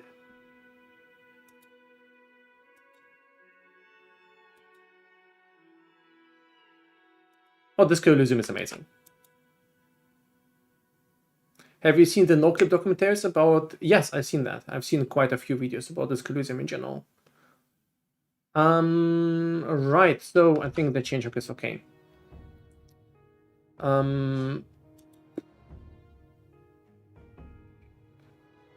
At least the anti-headache pill is working. So, precursors. This is fine. More tearing. Let's regenerate things again, just in case. We've already seen that things are working on the alpha, so that should be fine. Glorious. And I think we can start the release procedures. Oh, a glorious. Zoe, how are things looking on your end? I think it's a bit hard to tell because I've got like huge walls of text because there are some divination cards that were removed. But I think that's what you're fixing right now. Divination cards removed? Oh no, Yeah, those got re-added. We need to... Those got re-added today on the patch notes. We need to poke Haggis about those. Okay, great. Can we get him here? Like half an hour ago, he said he's going for a walk, so might be a bit tricky. Ah, fuck. Can I fix that? Let me take a look at the item data state. So it shouldn't be too hard, he said. Maybe I can get this done. Let me take a look. So this, we just need to re-add 3 divination cards, then we are fine. So the cards that are missing are Desecrated Virtue. I'm gonna look for House of Mirrors for now just. And I'm gonna copy this 3 times. And we're gonna add Desecrated Virtue there.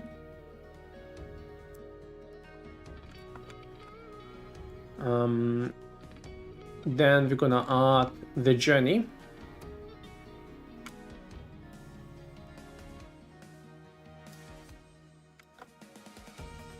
And the Messenger.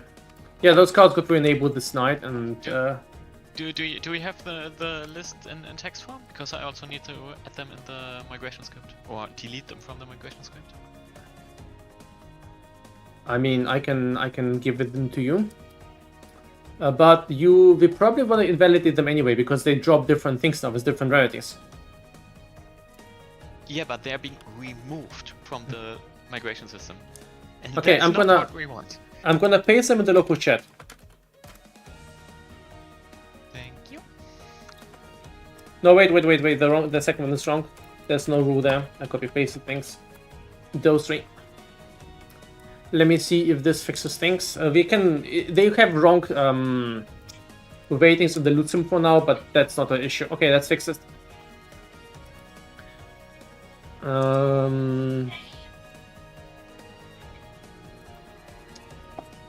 Filter plus tearing. Alright, I've pushed, you can put. That should be fine, so I think the errors are fixed.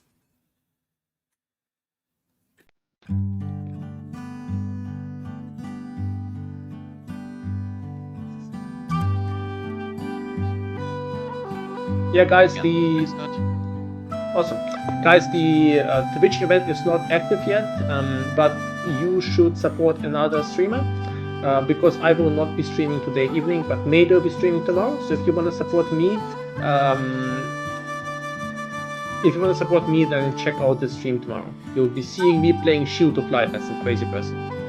And that's not adblock, by the way. That's just the local host thing. If I enter normal for the page, you'll see it there.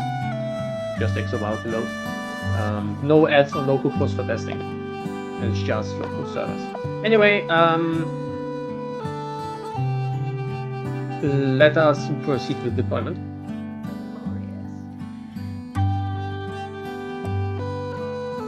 Glorious. It is a retaliation skill. I am totally leak starting retaliation skill. I feel like a crazy person. And either you all shake your head and tell me I told you so, NeverSink, and then watch me die like an idiot, or you will be very, very jealous of my build idea. I bet it's gonna be the first one.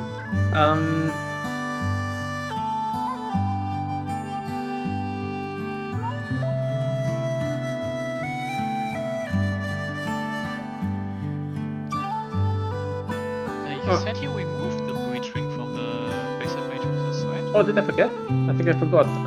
Is it in the BTM? The fractured ones still has it at least. Breach ring. Oh, right, it's there. Wait, I wrote X-Toik? What the hell? Fractured breaching. Alright, let's remove it out. Breaching. Breaching. I'm removing it again, that's fine. I totally forgot about it. Right. Let's generate things again. Did I write this? Yeah, it's called X-Toik. Oh man. Maybe we can fix it like this. I'm afraid that it's used somewhere, so... Yeah, it's staying X-Toik for now. I know this is working before. I'm gonna put it on my to-do list. We're gonna do bug hunting later.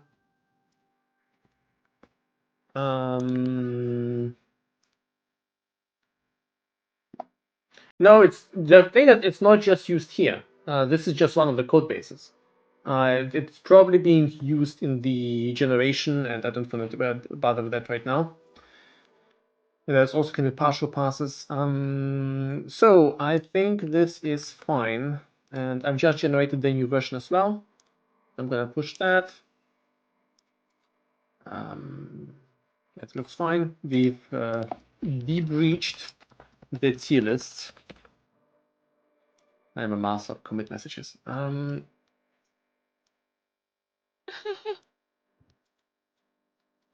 Maniacal laughter.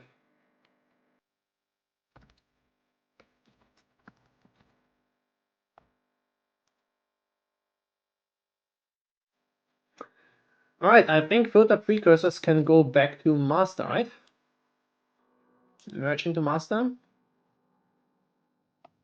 I need to clean up the branches, I think. I think Zoe may be right about me saving too many branches. Maybe. But do you guys think I should clean up the branches?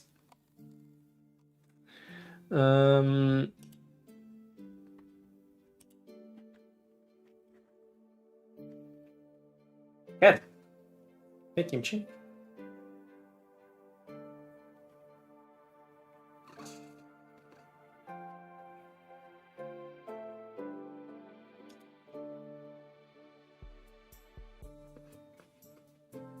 Hey, Fluff Bagel. What are you up to?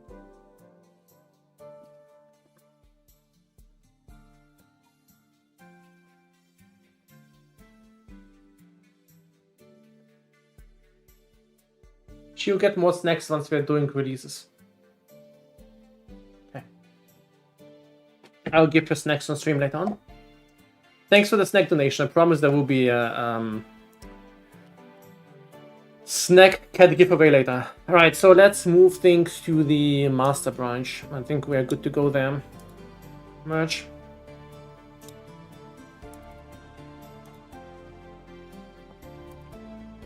Precursors are looking good. Filter blade is already on the master. Filter protégé is on master. This should trigger the pipeline. This should trigger the pipeline. That means this needs to go to the master branch as well. Oh, I also forgot something. Let's quickly do that on the other screen.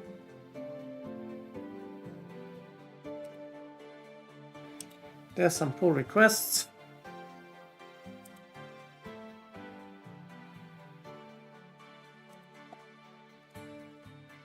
A bit bad that I forgot about it before that.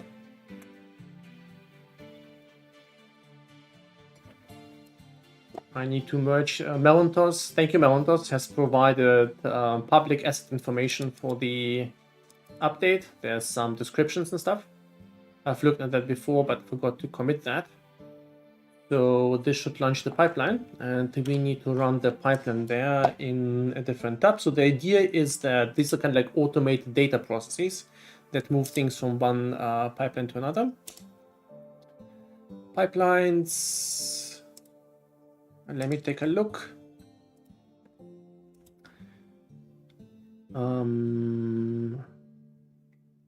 So first of all, let me check that filter policy has compiled.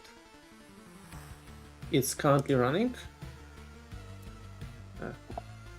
Currently running the whole thing. This is the filter generator deployment to their cloud environment. I realize that I'm like most of you don't understand what I mean, so I can probably tell you that I'm doing some quantum tunneling, photon projection. You're like, my guy is doing some crazy tech stuff, but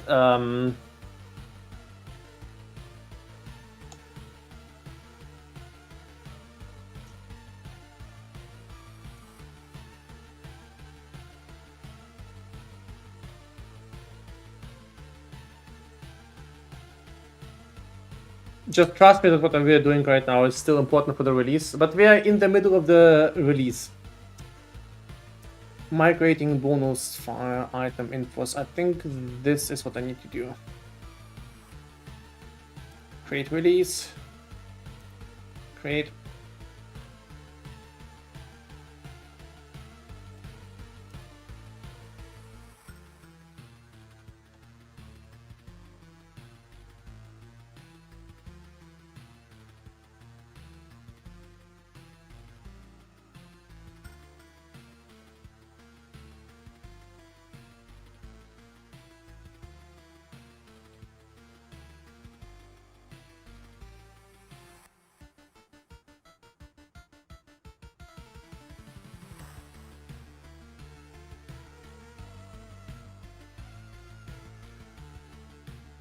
Zoe, the migrate public bonus item info pipeline is broken, I think. It's not too critical, but probably.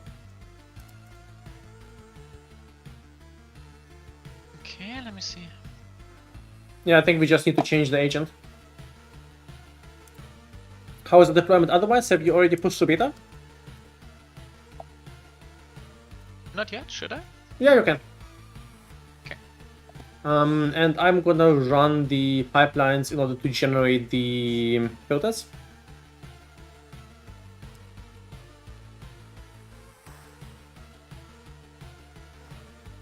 One second, I need to turn off the monitor for a second there. Some... Oh, it's not the right way to do it. Some sensitive information management there. I'm not handling passwords with the screen being enabled. Now, I trust most of you, but there's like a couple of you guys that I'm afraid may be up to malicious no good stuff.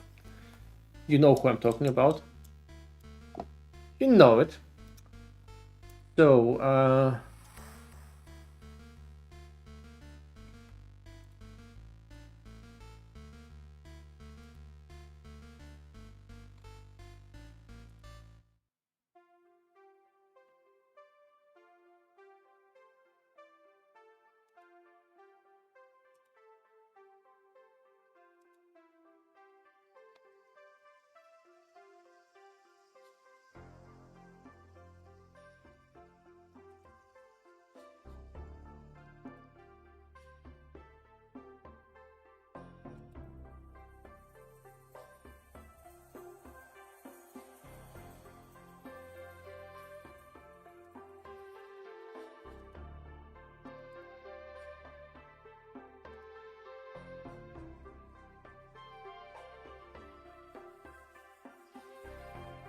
sorry, I need a minute or two. We will have to stare on the dark screen. And we are done soon.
So I'm striking a little bit with the pipeline there. Need a second.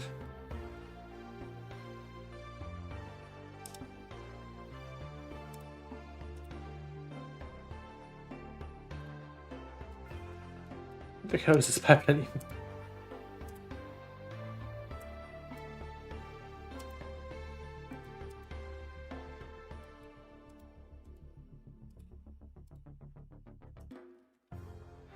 Task.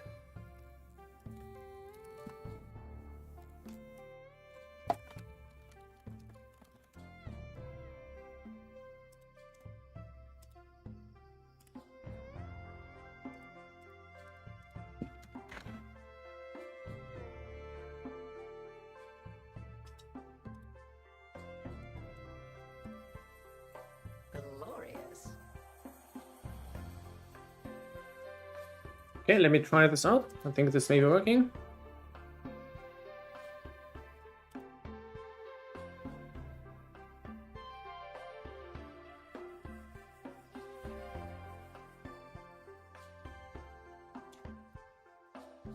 There's the chance that this pipeline fails because I think the data is still not quite correct. Since the leak is not up yet.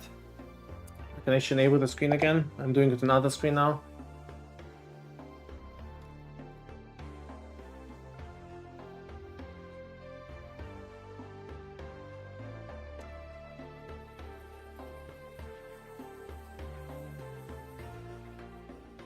Glorious.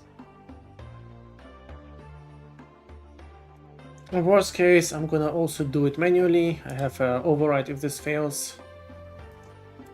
But I will need to log in here.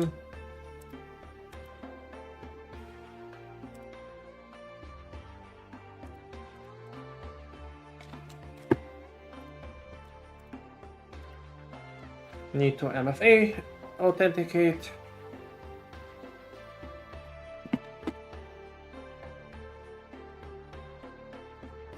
I have so many authentications at this point. Hey, it claims to be working. Let's take a look if this is actually true.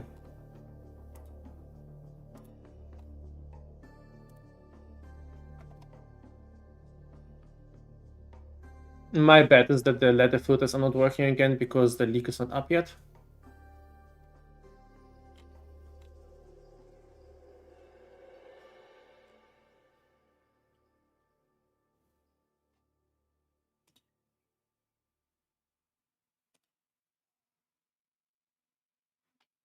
You know, this is kind of the typical developer things. At this point, it's running, and it seems to be running successfully. And then being very suspicious about that. That, you know, we kept like working on this for weeks, and I've done some changes to my code, and I'm just deploying this to prod, and it's like, no errors. That's suspicious. If you're a developer, you know that. It's like, if things run through without errors, so you're kind of never expecting that. I actually deployed it the first time via pipeline, via CI/CD, and I thought, well, it's running perfectly and not a single warning. And I'm doing it manually and I'm still looking at it. No. I kind of expected more there. Alright, so filter letter filters. Ugh. Glorious. You must be logged in.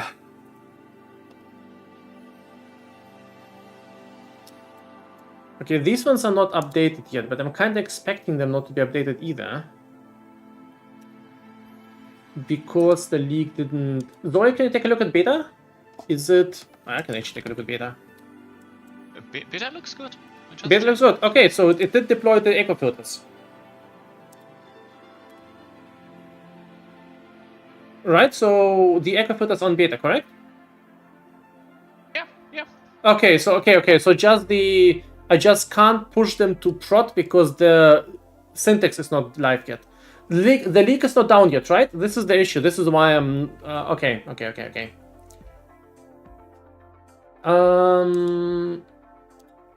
Guys, no, I'm not going to be live today for streaming, but I will be live tomorrow, I think, tomorrow evening. I need a bit of a break from all of the work, so if you want to support me, feel free to visit tomorrow, or go support another streamer. Glorious. Right, so... Okay, yeah, you're right, beta looks good. Man. Right, this is the beta right now. Glorious. Okay, I mean, I think we're good to go. Give me a sec. Okay, guys, I need your big help with a thing. We're gonna do something that I really hate. We're gonna deploy Filter Blade before the current leak is gonna go down. You cannot use the filters on Filter Blade for the next hour or so before the leak goes down. All right, you cannot do that. They will not function in game. So if you see someone and he's going running at you like, the filter doesn't work in Act 1, I tried it and it's giving me an error. You go to them and you tell them what you think about them and their preferences. It does not work, right? Until the game is updated, you cannot not use the filter, right?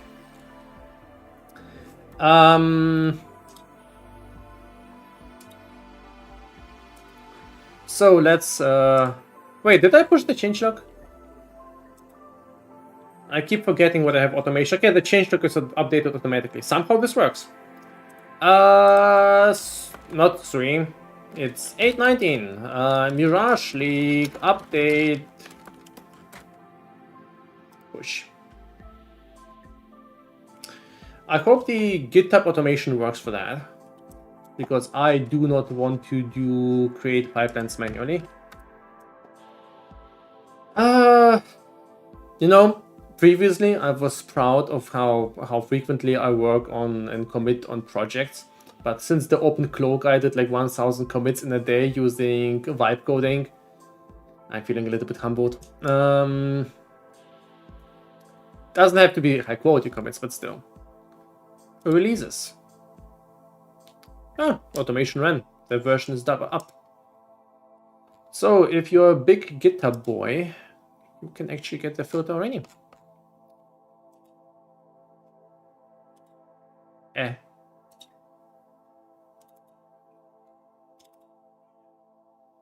8:19. Glorious. Quad belt.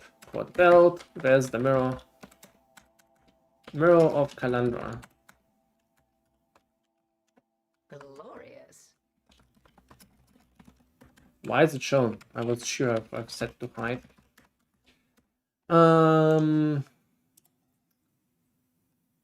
Alright.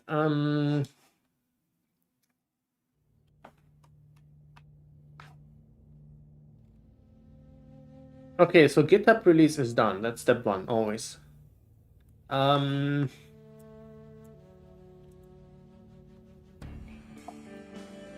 No, I'm forgetting something. GitHub is done. Letter filters will be updated once the servers restart.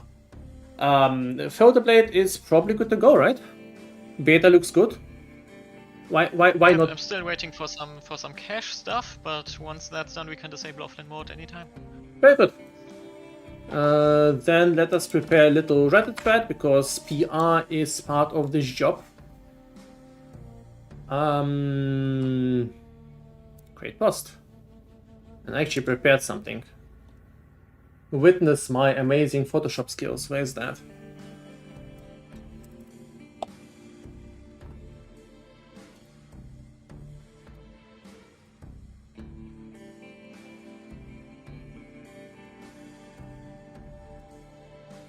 And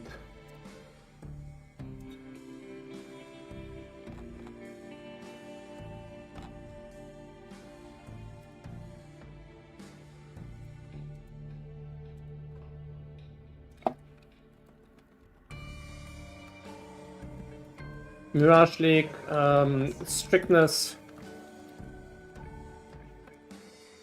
strictness mixer, extended strictnesses, Mirage League, overhauls. That's kind of the general stuff. Oh, I think I forgot the short description they changed that. That's not good. That's fine. So let us copy from the other thread.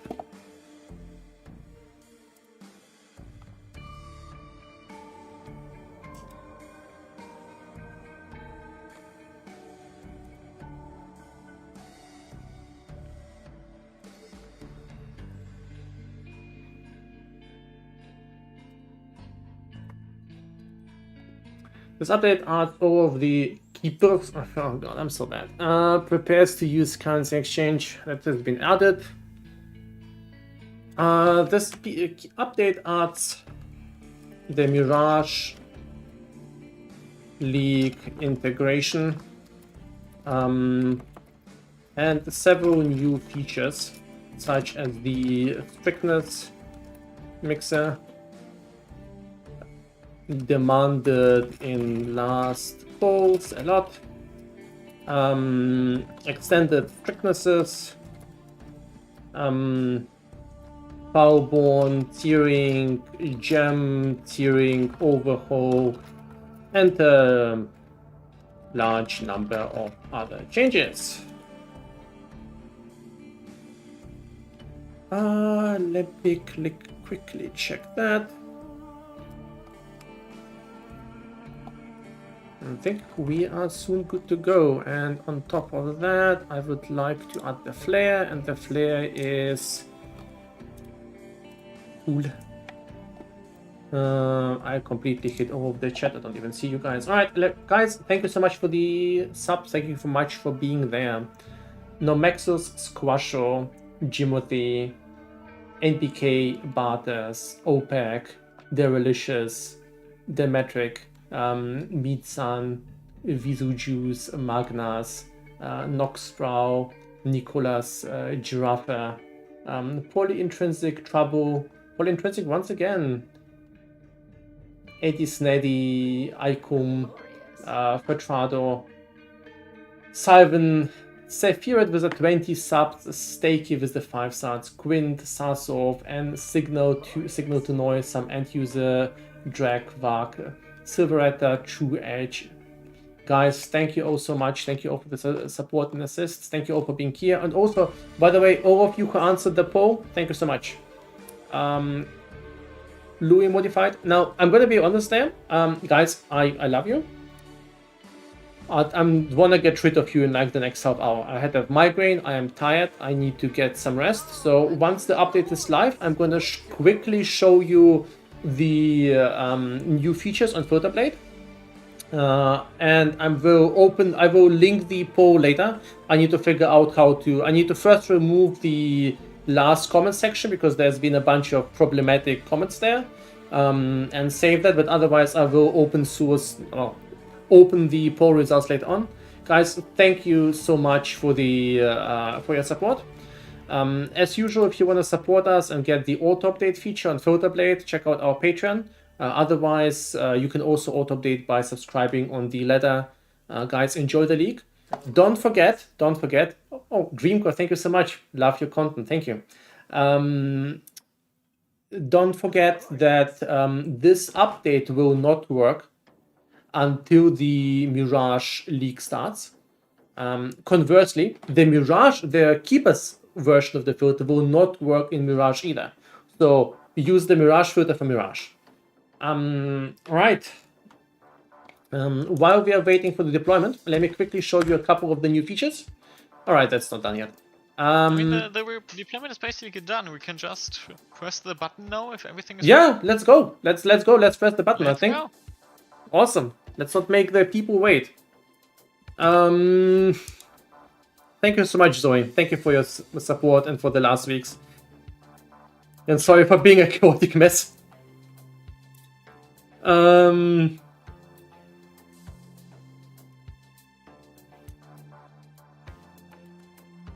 mean, do we need to wait for the cache clear?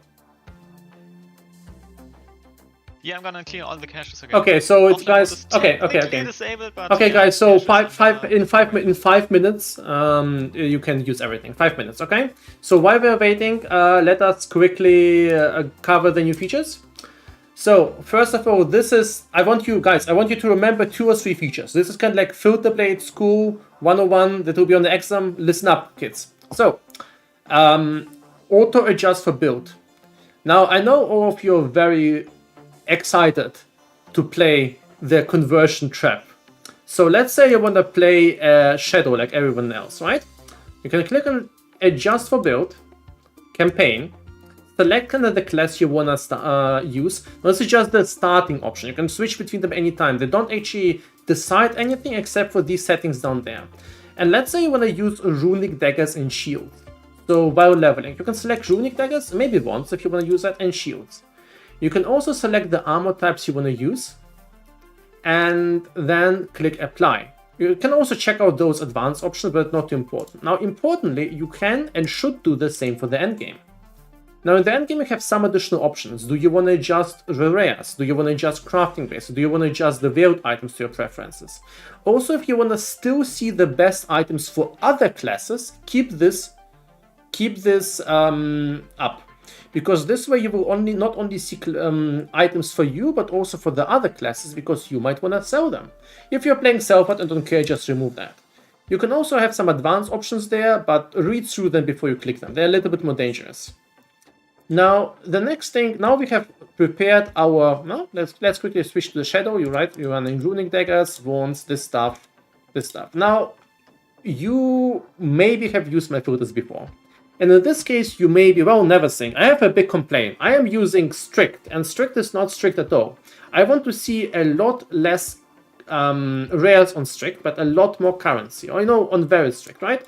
You probably had this complaint.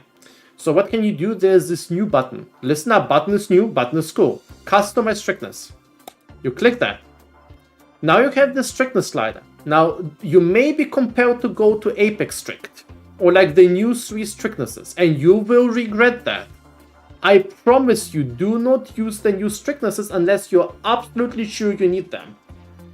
Don't come to me complaining that your exalted ops are hidden, because it will totally hide your exalted ops in the highest strictness.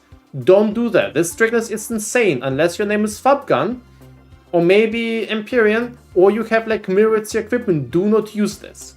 But you may want to go to very strict. Now, on very strict, you may tell, very strict is cool, but you're not happy with currency, and you're not happy with rares. So what you can click is you can tell regular rares. So imagine you want a very strict, but with less rares. And you click regular rares and drag this all the way up there. And now you have very strict filter, but the rares are uber strict. Or you can do the reverse. You can say you want to have uber strict, but with currency from semi-strict. So you can do it this way. And I've tried to map the most important sections. And once you're done, scroll down and click apply. Don't forget to click apply. So once you're done, you can click apply and it's working like that. So now you can go to do some simulation. Now we removed most of the rares. Don't forget that by going like this strictness, you will see barely any rares. So maybe you want to adjust the rares there a bit. So maybe the rares should be strict. Now you can go to simulate and you see the things there. Keep in mind that this is kind of the base settings, like setting the base to uber strict. You also have jewels and stuff. So most likely at the start of the league, what you want to do is you will probably want to use like strict, click apply, be happy with that. Don't go too hard on the start of the league, and afterwards you can come back to filter blade, load your save, do these adjustments. Also, you can do these adjustments anytime. If you've already customized your filter, like you can right click this and do some changes, you can come back and still use all of these adjustments, right? So these strictnesses can be changed at any time. So these 2 buttons, auto adjust and customize strictness, I really recommend you to check them out. I think they're awesome. I think they're really helpful for like high level changes. And afterwards you can do all of the fine tuning. All right, let's take a look. Is filter blade done? Looking good. Yep, should be live for everyone. Cool. Okay, guys. Filter blade is up. Let us do a post.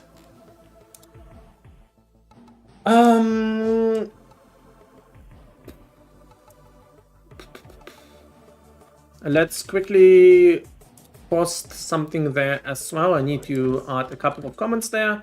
Then we're going to do a bit of the public communication part, and then I'm going to answer some questions of you guys. I think it is... Do you wanna do the Discord ping or should I? I'll do it. Let me paste this.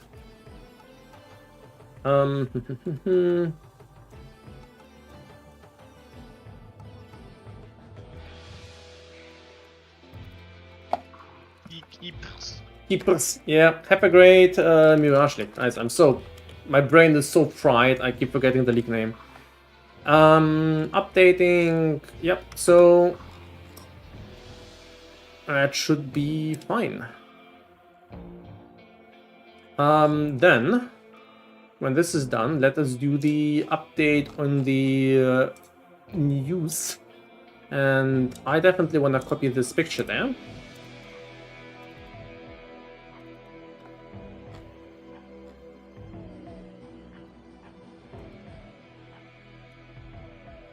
E1. Filter version now out for Mirage League. It will not work until the servers are patched. We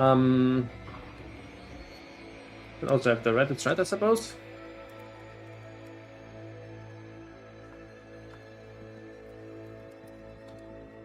Have a great league. Filter blade is updated as well. Ladder filters will be updated once the servers are patched.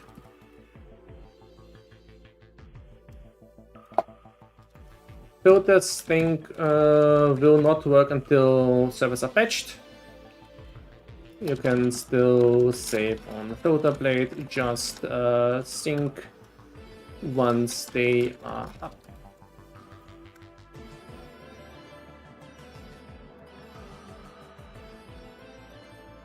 Then add this.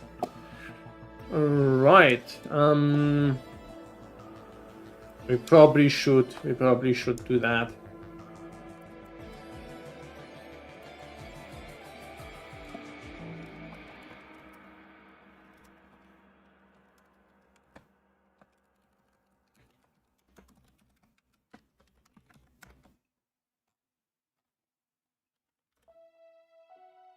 Is this fine? Yeah, it's fine.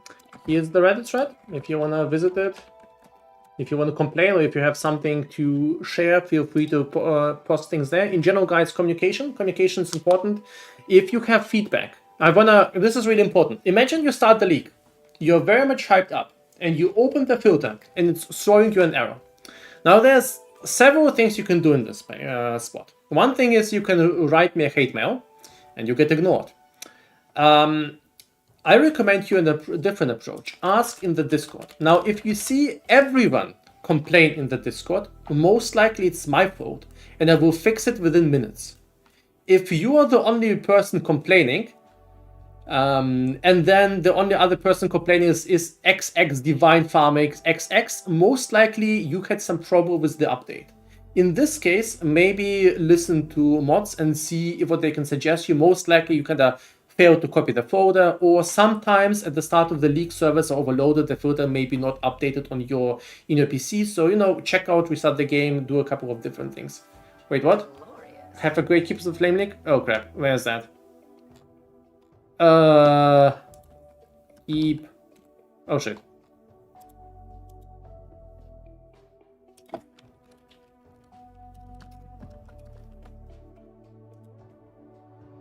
Whoops. My bad.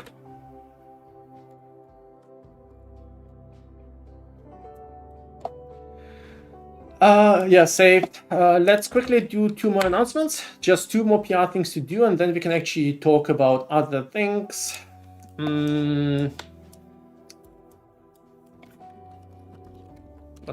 What? What? The filters are updated for Mirage, but will not work until servers are patched. Grab them, check out new features, have a great leak.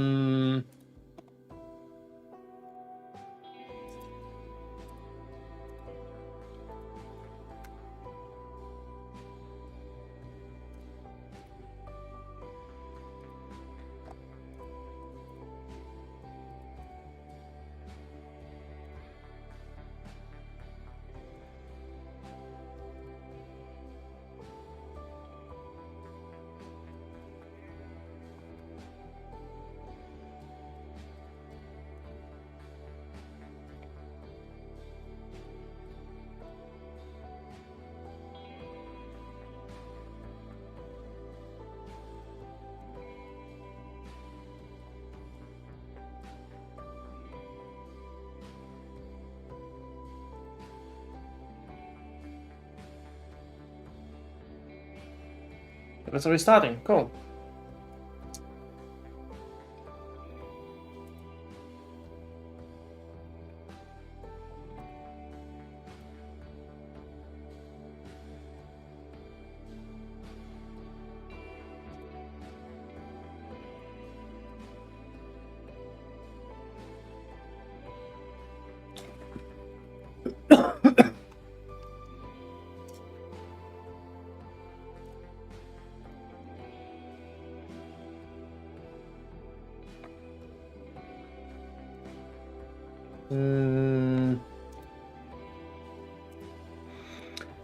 This is, we know, in the future, and in general, I'm not too excited about the whole advent of AI. But the one thing that AI is good for is for doing like automation of really annoying things that are not really too important. So like a lot of these release posting, I do really hope that this is something I can definitely improve on, you know, have like more automation going on there, just usually don't have the time to do that. But otherwise, honestly, I probably would prefer Word without AI. Anyway, guys, I think things updated. Also, yeah. So I think I will. Okay, let me quickly calm down. I need to kind of breathe. First of all, guys, thank you so much for your support. Thank you so much for being here. Thank you so much for answering the questions. Yeah. Now the things are there. Also, Zoe, thank you so much as well. The Filterblade peoples, thank you so much for being there, guys. You're awesome. Thank you all. It's the big part of my life at this point, and it's always fun to do part of this little journey. So yeah, guys. Now, is there no auto adjustment for miners? It's basically just a rune digger and won't use it, kind of like a caster. Yeah, you can't, guys. If you're getting an error while synchronizing, that's because the servers are not up yet. You can't do that. You can't do that. This is an error. You get this error. You got filtered by the API. It's you have to wait until the servers are patched. Right, guys. I am here to answer some of your questions, not too many. Afterwards, I will probably send you off to Zizron or something. You can save to PC, you can totally save to PC, or you can wait until the servers are patched. What build am I playing? I am playing Shield of Light. It's going to be terrible. I'm going to love it. You can join my stream tomorrow to see how it's going, and either I'm going to be crying, or you will see some really cool build. Why did you also pick to play Retaliate? Because it's new, and this is the only build that I kind of came up with that is actually had me excited. Because, you know, many other things like the Divine Blasting, it's good. It's just a bit boring. Or like the Holy Hammers, it's just kind of like a slam build. Or the new Shock Nova. The new Shock Nova is amazing. But it just felt like a typical build I would play otherwise. And the Retaliate build, I felt like, wow, this is cool. It's like last time I played Kinetic Fusillade, back before it was cool, and I felt like, wow, this looks so janky, I want to play it. And I feel like I can do the same with Kinetic Fusillade, with Shield of Light, do something really, really cool.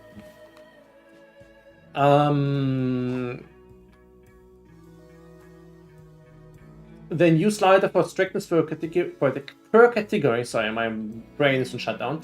Could you do that for next PoE2 league? Absolutely, doing that for next PoE2 league. I just didn't have the time to implement it for PoE2. And it's also better to do it when I'm also updating everything else, so you know. Are you overall happy with the UI of Filter Blade? Do you have specific improvements? I don't think I will be ever happy. I think the UI can be a lot better. The UI is kind of dated in terms of technology, but I feel like it's very stylish overall. I feel like this stuff is, while it's a bit dated, it's also pretty stylish. I think there's a lot of things we can improve. There's a lot of stylistical things I can improve on. It seems that due to some life-changing things, my life is going to change quite a bit in summer or autumn of this year. I have not actually talked about this yet, but I will talk about this somewhere in the future. Check out my Discord or Twitter if you're more interested, or YouTube if you're interested in what's going on. And I feel like I may be able to spend more time on Filter Blade than usual, and then maybe I'll look into improving the UI in general. But I just want to be honest, guys, I am not a front-end developer. My strength is data, my strength is understanding the community, my strength is communication, and my strength is computer linguistics. So I am pretty good when it comes to understanding high-level architectures and building custom language and stuff like that.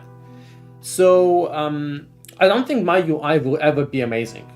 So this is just not kind of the strengths of, not my strengths, right?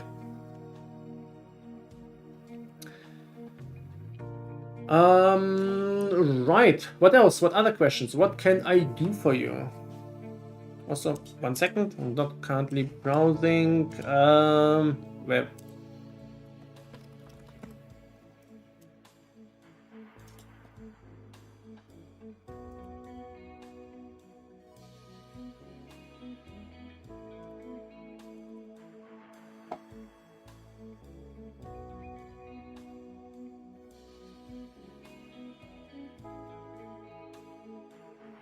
What is the music? It's from Rimworld, and it's exactly from P Music from Rimworld. Man, I really love the P Music mod, and the guy who did it, it's awesome. Is it possible to individually cover currency items while still leaving the tiering up to the filter? Not individually, not that. That's not possible. You can cover the whole thing.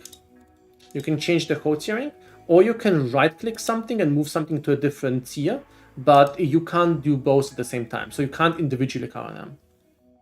We would need to do a huge rework, and I think this is too... I mean, how would you want to cover things if you want to leave the tiering up to the filter, right? The coloration is part of the tiering in a sense. Can you provide us additional designs for the custom sound, such as the VAR on your GitHub? Designs for the custom sound, such as the VAR on your GitHub? No, I don't think so. There's some issues when it comes to building that, and I don't want to spam the GitHub repository further. It took a formidable amount to automate this in Filter Blade. What is the best proper way to make style and sound changes synced across the strictnesses? Alright, I have good ways for you. So yeah, there's two ways to do that. The first thing you can do is you can change the themes. So in order to you can go to themes, sounds, and you can change the things here, and you can do like central changing to the sounds and styles. The second thing I really recommend you is to use the preset or module system. Now, I have a video on presets and it's really dated, but generally speaking, you can create kind of like building blocks of your filter and apply these building blocks to the filter kind of like in a modular way. So you can have like tiering in one building block, UI in a different building block, visuals in a different building block, uniques in a third one, and you can apply them to multiple filters. You can create them by just doing usual changes and then saving in the My Modules part. So save them there, and then you can apply them from the front screen, from modules, and then you can add them here or add them from my own. But yeah, ask on the Discord if you need guidance. I need to rework the video for the modules. They're kind of like an advanced concept, but once you learn to use them, you will absolutely enjoy them. I don't understand the rare matrix. I always just create custom rule for the rare items. But then the filter works only for that build. Any advice? Well, the rare matrix... So first of all, I recommend you to use the auto adjust build button. If you want to adjust the build to your specific, the filter to your specific needs, this is likely the better way to do it. If you don't have like super specific requirements. So let's say you just want to play a slam build, you click 200 maces, select the weapons you want to use. Let's say your build is going to be using 200 maces and war stave, select the armors and click apply. But the base up matrix is not that complicated. Let me show you how it works. So I'm gonna set it to 100 axis, and let's go with helmets. So what does this mean? Items can be in a certain tier. The color represents the tier. If you want to change the tier of an item, you select the color, and it's kind of like a brush. So now you can brush all items in a specific tier. So let's say we're going with rank D, and you just click on the item, and this moves the items down into a certain tier. You can then select rank C. This is really useful if you want to review, okay, here the 100, so I've applied customization, so it's a little bit, there's already a lot of things changed. Let's just start anew. So let's say you want to take a look at, you want to adjust things one by one. You can go to energy shield and say, well, I'm playing a slam build. I don't need to see those. And you can then decide, okay, do I just not want to see them at all? And you can see how they're shown up there. Or do you want to see them less? So let's say you want to see energy shield bases less. Now you can set anti at first, and you just can remove all of the bases you don't care about at all. So you're going to remove all of these. And you only want to care about the higher bases, like the green ones. And you want to move the rank B ones to rank C. So this way you can kind of like color things in the way that you feel like are interesting. And then you go to the next category. So this allows you to basically do very fine granular changes per base type. Kind of take a look at the claws and say, well, I only care about this claw. I would want to hide everything else. Or you can do, as I said, or you can do like a big sweeping change to the auto adjust. This kind of adjusts the base type matrix in one go. And you can still fine tune afterwards. So if you want to say I'm playing an archer, just click me apply, and then you can go back to customize, click both, and you can see what the results are. But you will see kind of like if you apply that, you see only the best claw is shown, only the no X's are shown. So you can go two passes. You can first start with auto adjust and then do fine tuning. I dream a filter that adapts to our gear, example leveling. I kind of want to see something like that, but it's a bit tricky in general because most of the time it's a bit more based on kind of as leveling. It's tricky, you know. Sure, you have a decent X or something, but then you level 10 levels and you probably want to see the next X anyway.